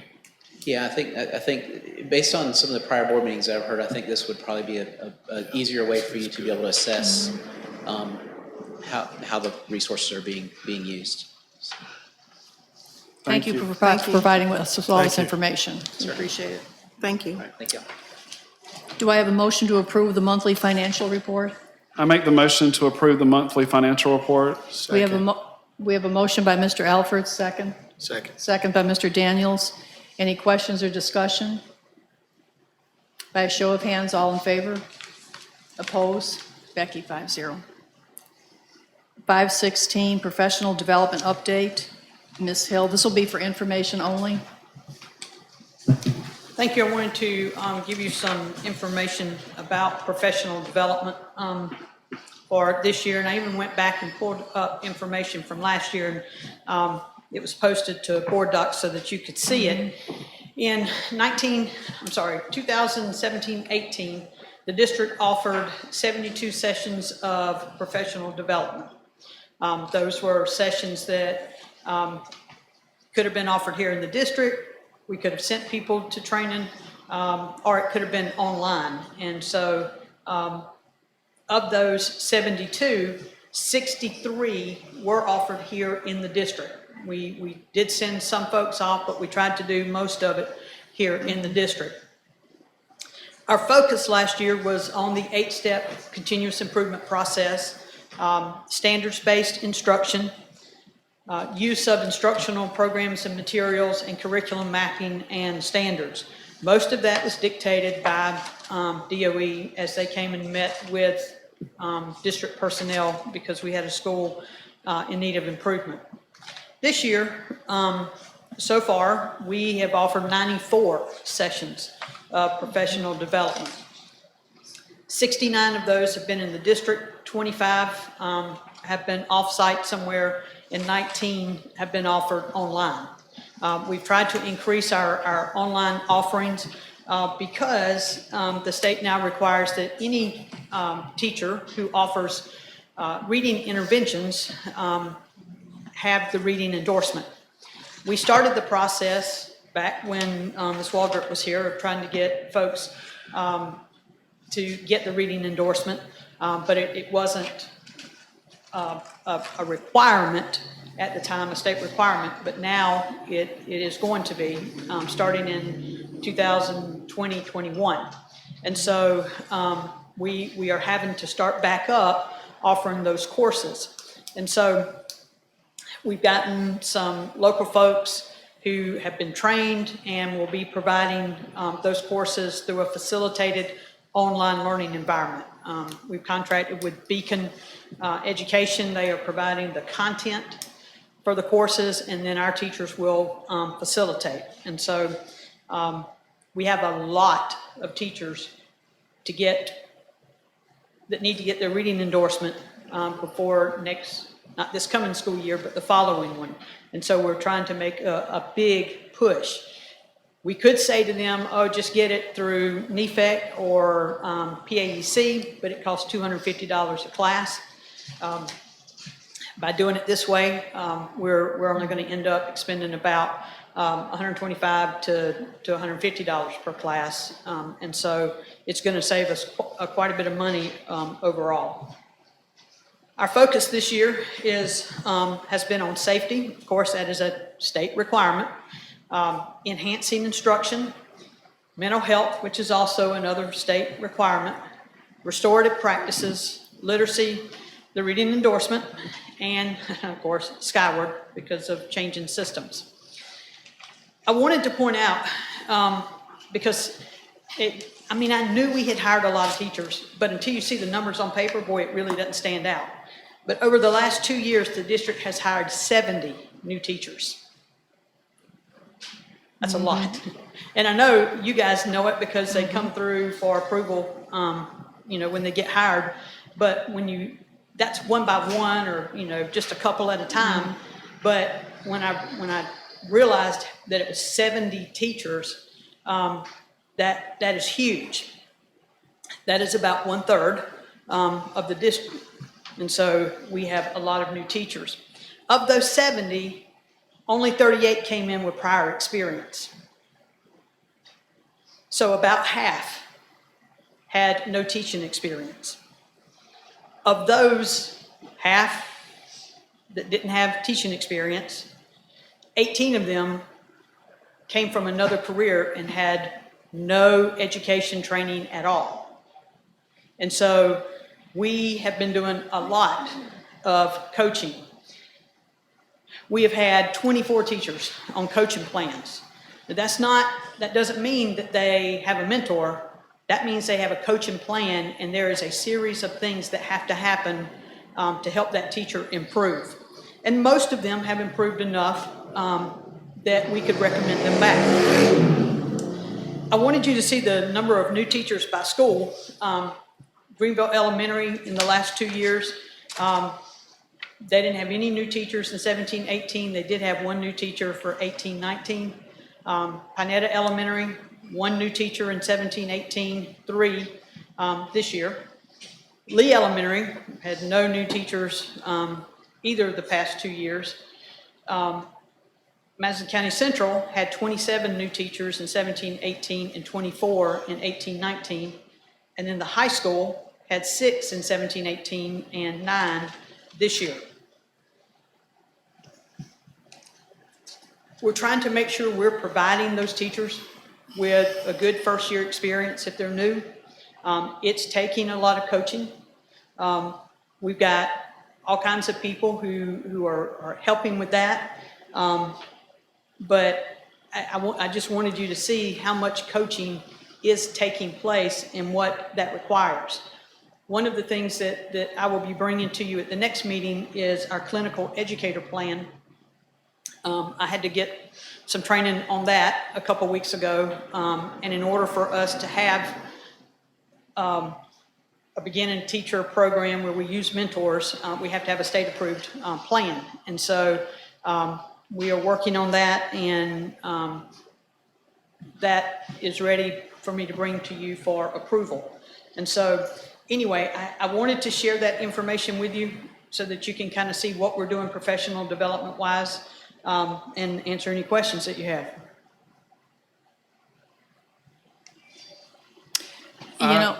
Go ahead.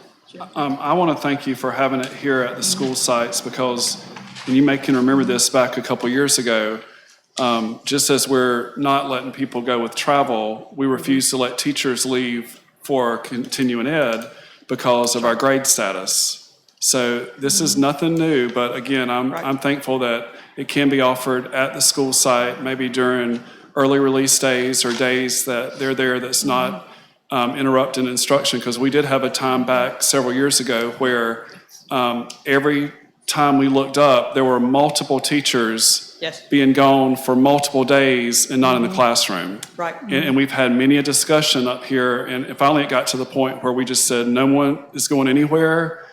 Even at one point, there were no field trips. I don't know if you remember. Yes, last year. Well, I mean, back several years ago when Miss Miller was focusing on getting the grade up, there were no field trips. So again, I appreciate in looking at the history of what we've been through and where we're at now, that you did offer this many within the district, and we didn't have to go, because when they have to go, then we're having to pay for them to travel. Right.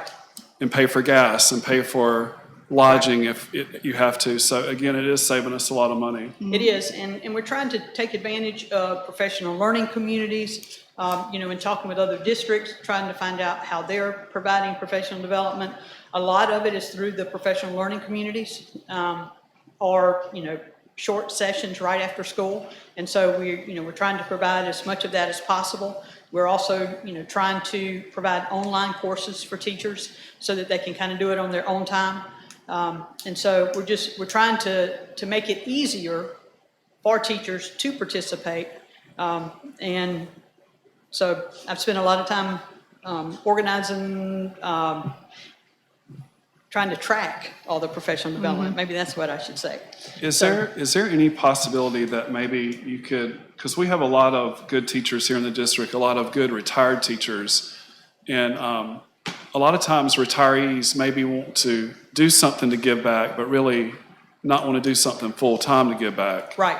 And if they could maybe be a mentor to a beginning teacher to just show them how to set up the room, show them how to do behavior management. I mean, have we looked in that avenue? As a matter of fact, we have. Last year we used, because we had 27 new teachers at Central, I know that we called on retired teachers to come and help. The only problem was they had to be trained using the clinical educator training. And so that's one of the reasons why I wanted to go and get trained, because over the summer, we're going to offer a clinical educator training and offer it for retirees and other folks who, could be a mentor, so that we have more mentors available. Is there any way we could offer a supplement or stipend for the? We do. We do? We already offer that.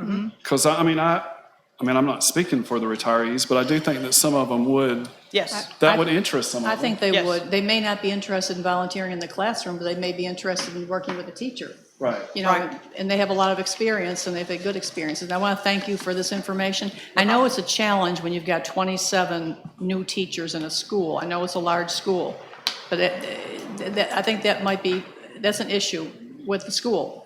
Just all the new people and trying to get them trained, then they leave, and new ones come, and it's. Well, we were hoping not to have to replace that many this year, so Well, I that's hope a good that's thing. right. It would be interesting to look back from the day Central opened of how many teachers each year you had to hire new teachers, and I would bet it's probably close to that. I was there when it opened, and I remember many of them left Florida. They went to Clydeville. the first year as a matter, and others left in the middle. I mean, it's just, I don't know what the deal was. I mean, we were in a beautiful new school, but they had a problem retaining teachers. That's been going on for, Yeah, I guess, for 20 years now. Ms. we're Hill- working on it though. Ms. Hill, is, like you just said, it's very important that new anything need to be taught how to, new positions, Right. just like being a school board member. Just saying. Ms. Hill, is there any way, this is not on this topic, but is there any way that we can look into for students having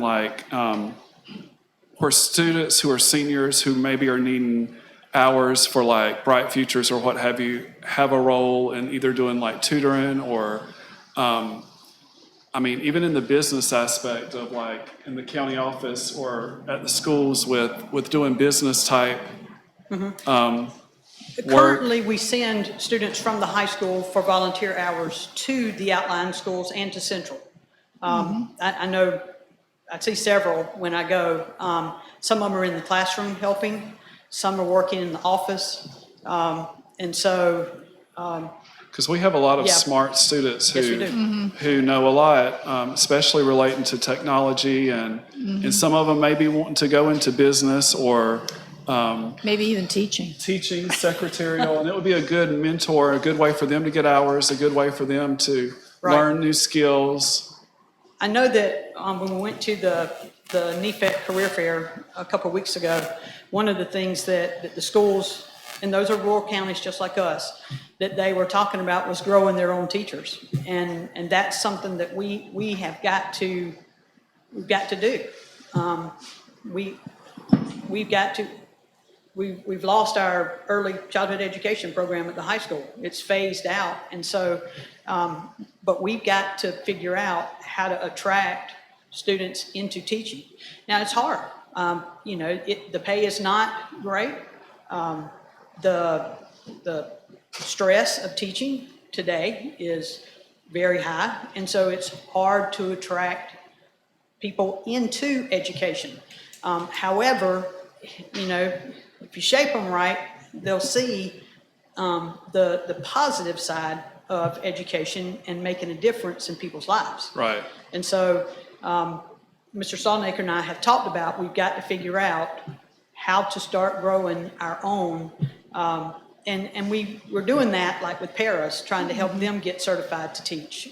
That's been something that the district's done for a long time. But we've got to get more people who are willing to go into education, and providing them with a positive atmosphere to work is extremely important for that. I just think that would be a nice opportunity for the students to get an experience, and probably the key is that they're placed with a strong person Right, and not in there to try to be the teacher. right, And then they'll hate it and not want to step foot back in the classroom. right. Well, thank you.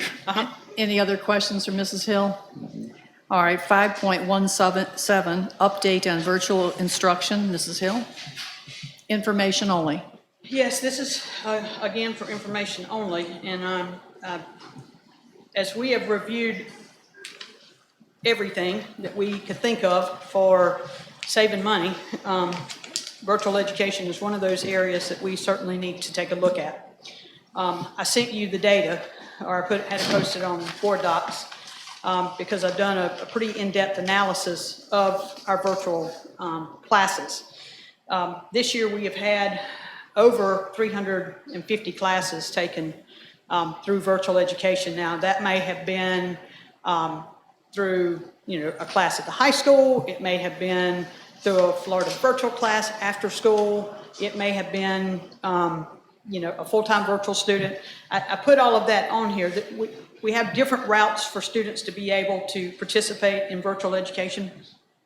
And for a high school student, they have to have one course. They have to graduate with one course that they've taken, either as a virtual course or a blended course. Now, we have a lot of blended courses. A lot of our teachers use some virtual instruction and testing in their classes. So we pretty much meet that just in the instruction that we offer. My concern is the number of kids who are participating in part-time virtual courses. As you can see on the sheet that I sent you, we're going to lose quite a bit of money on virtual courses this year. And the reason for that is, right now, if a student decides that they just want to take a virtual class, they sign up, they have to be approved by a guidance counselor or whoever's over virtual courses, and then we have to pay for it, whether the student completes it or not. The problem is we only get the FTE back if they complete it successfully. And about half of our virtual courses are not being completed successfully. And so we're going to have to put some parameters on this. If the students withdraw within the first 10 days, like my district virtual through NEFAC only charges us the $100 registration and administrative fee. So we only end up losing $100 on each of those students. But when you're looking at 150 students, that's quite a bit of money. And so I'm in touch with other districts to see, kind of how they handle that.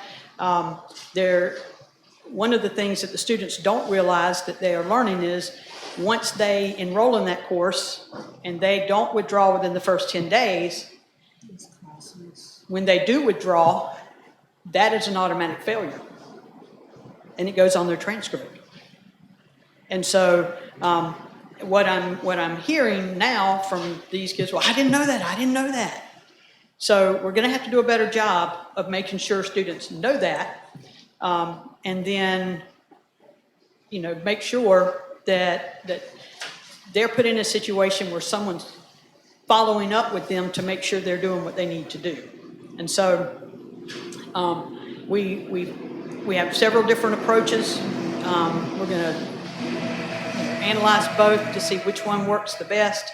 But I want you to know that our goal is to cut back on this expense to try to save the district money and still be able to provide students with what they need. Let me ask you, go ahead. Sorry. So what you're saying, part-time virtual course will be a course that we offer at the high school, but they're just choosing to do it on virtual.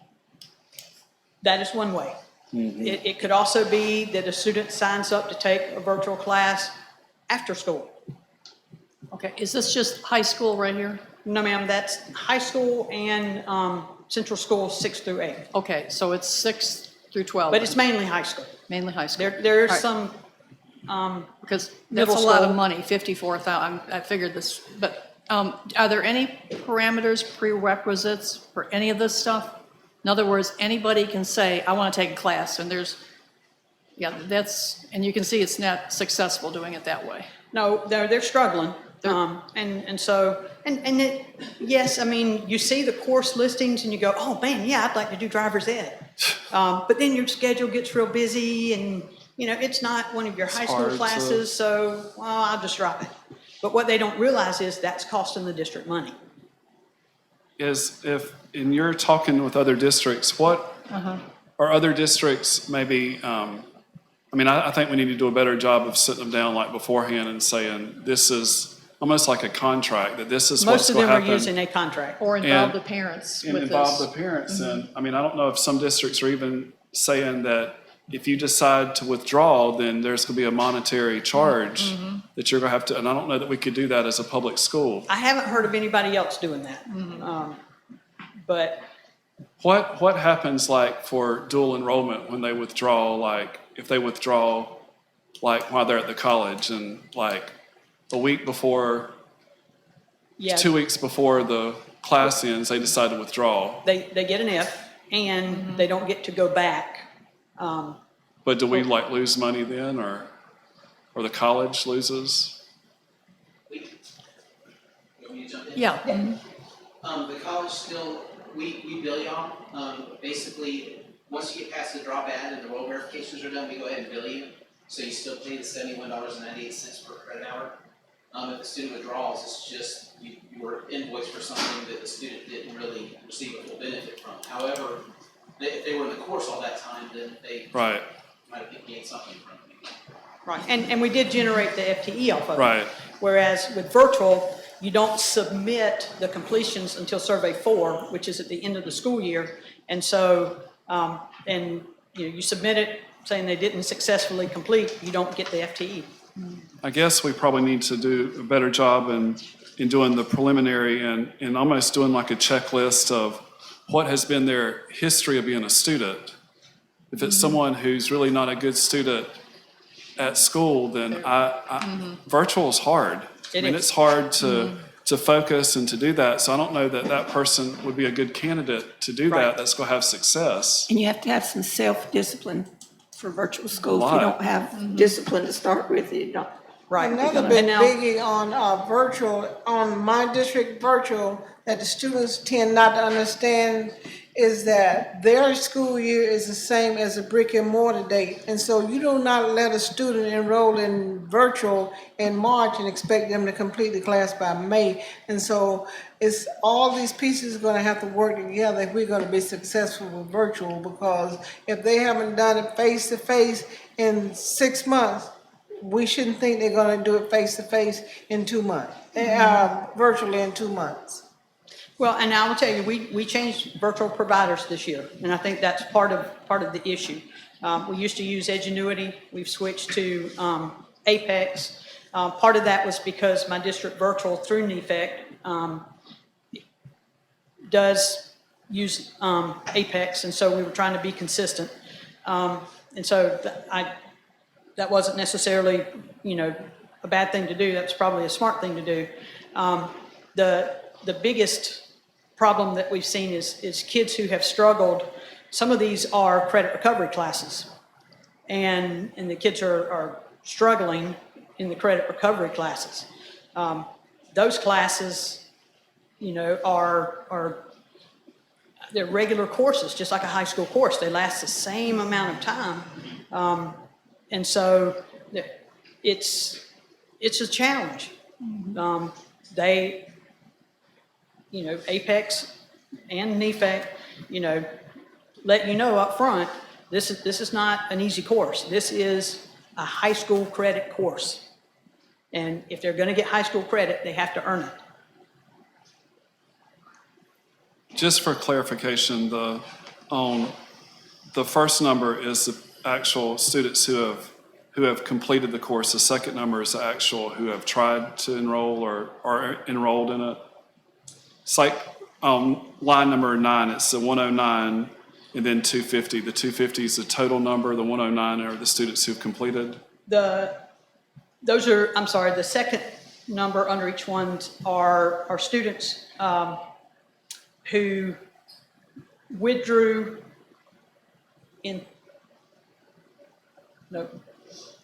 under course completions, the 109, then the 250 is how much the course cost us, and those are ones who completed.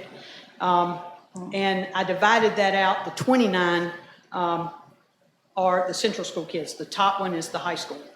Okay. Sorry about that. So 109 completed at $250. And the total is $27,250. Right, now we will get that back. We will get that after survey 4, because those will be submitted as completions. We will get the FTE for those.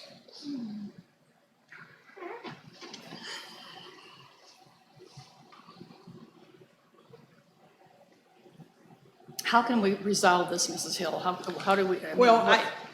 One of the reasons why I wanted you to see this is I'm going to be bringing to you, after I finish talking with a couple of the other districts, we're going to put in the student progression plan virtual course requirements, so that we can make sure that if it's not in a classroom with a teacher,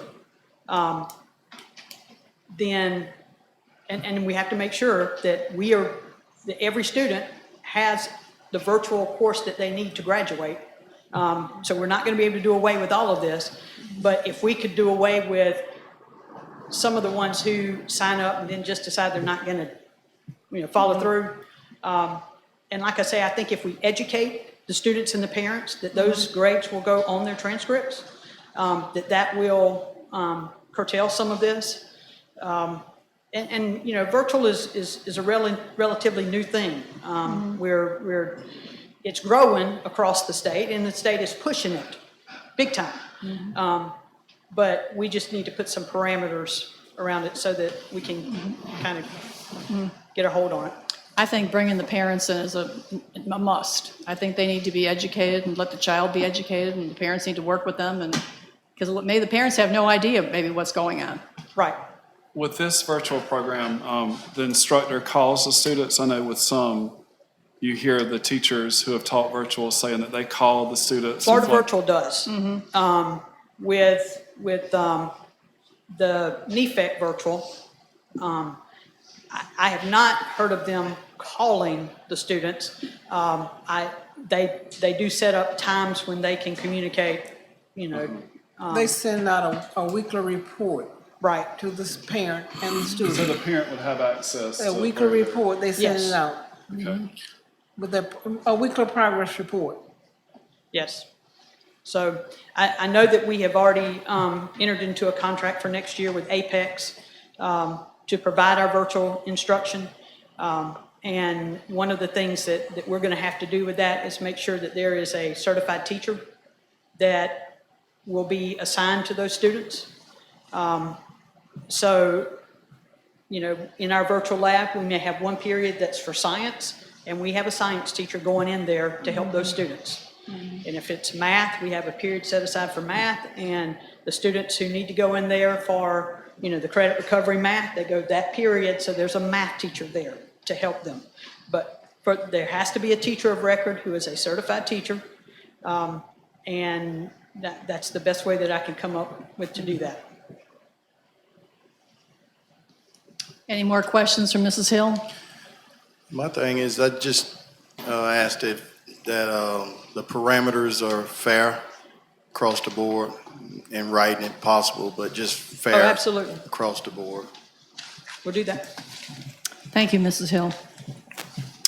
We'll go down to our third amendment, 5.18, a discussion and action concerning the 2 regular meetings. Ms. Joseph? Okay, I'm asking the board to go back to our standard 2 voting meetings per month. It seemed like for the past, since January, you've been voting each meeting. This will stop all these special meetings you will have to advertise. And this time of year, you get busy and you have to, it's already scheduled, and we can get things done without having to wait too long. I'll call special meetings.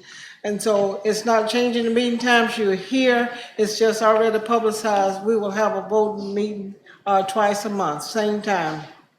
Thank you, Mrs. Joseph. Do we have a motion to begin having 2 regular meetings per month? 2 regular voting meetings per month? I'll make a motion that we have the 2 regular meetings a month, because most of the time we have to change the workshop to be able to vote on something that's crucial to vote on anyway, so a lot of advertisement going on unnecessarily. We have a motion by Ms. Williamson, second. Second. Second by Mr. Alford, to begin having 2 regular voting meetings per month. Any questions, discussion? It will continue to be the first and third Monday. Yes. By a show of hands, all in favor? Oppose? Okay, you, comment Frank. on that. Mr. Reeves will get the work on that, and so our first June meeting will be a regular meeting. Okay. So we will have 2 voting meetings in June. Thank you, Ms. Joseph. Superintendent items? Okay, superintendent items. Before I forget, graduation is May 24th, 7 p.m. is still scheduled for the cafeteria. Has Ms. Wagoose contacted you? I think she's planning on having gowns for everyone. We've already discussed that. Okay, so you're, We're not going to be doing it. oh, Yeah, I mean, that was a consensus of the board. okay. Is she aware of that? Do I need to talk with her about She's it? aware of it, Okay, according to Becky. Okay, Okay. graduation. Sorry. I can't. No, but I mean the part about the general consensus of the board, I think I missed it. It was after at the end of the last meeting after you left. Did you want to wear it down? After I left? I mean, it doesn't matter. I mean, I thought you said it didn't care. you know, this is, I don't have a clue what you're talking about. Okay. Ms. Wildgoose asked if we wanted to wear gowns to the graduation, if the school board members wanted to wear gowns. Right, but I'm saying, you're saying after I left, the decision was made. That's what I'm saying, that part. Okay. I mean, it doesn't matter one way or the other, I but thought you said it didn't matter to you, but you, in other words, you didn't know about it? Is that what you're saying? I got an email from Ms. Wild Goose Right. later on, but not right after the meeting. Okay.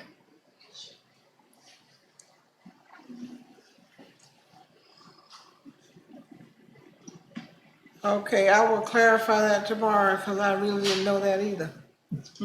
But I will clarify. Okay, at next meeting, which will be June 3rd, Mr. Killsworth will do a presentation on the guardian plans and how it will affect us or not affect us. We have not made any decisions about the guardian plan that's in conjunction with the school resource officer, but he wants to talk with us about that. Also, I guess some of y'all have gotten calls also about arming teachers, and I plan on starting, we need to review the bill, because I really don't know exactly what it says. Then I'll get with the sheriff department, and then we'll hold a public meeting about arming teachers. No decisions have been made about that, but we're gonna have to come to the board and get your final opinion about that. After we do our homework, I'll bring my data to you about that. But Mr. Killingsworth will give a presentation at the Yes, next he meeting. will, the next meeting, he will. And every time he goes to a safety thing, we'd like to have a little presentation as well, you know, tell him what happened, what's going on, just to keep us abreast. Okay, Thank you. that's what I have to talk about. All right. Ms. Williamson? I don't have anything. Ms. Bell? I would like to say congratulations to our Teacher of the Year, Ms. Pinker. She's already left. I would like to say congratulations to the students that are graduating on Friday night, and the students that have had graduations prior this week. I would like to say congratulations to them also. Mr. Alfred? I would just like to congratulate the teachers on another year and the students and wish them all a safe summer. And wish the graduates of the two high schools here in town the best of luck in the future. Mr. Daniels? No, ma'am. I'd also like to say congratulations to all of our graduates and thank all of our teachers for what they've done this year. And I think that's it for now. Do we have a motion to adjourn? Motion to adjourn. We have a motion by Mr. Alford. Second by Ms. Bell. Meeting is adjourned.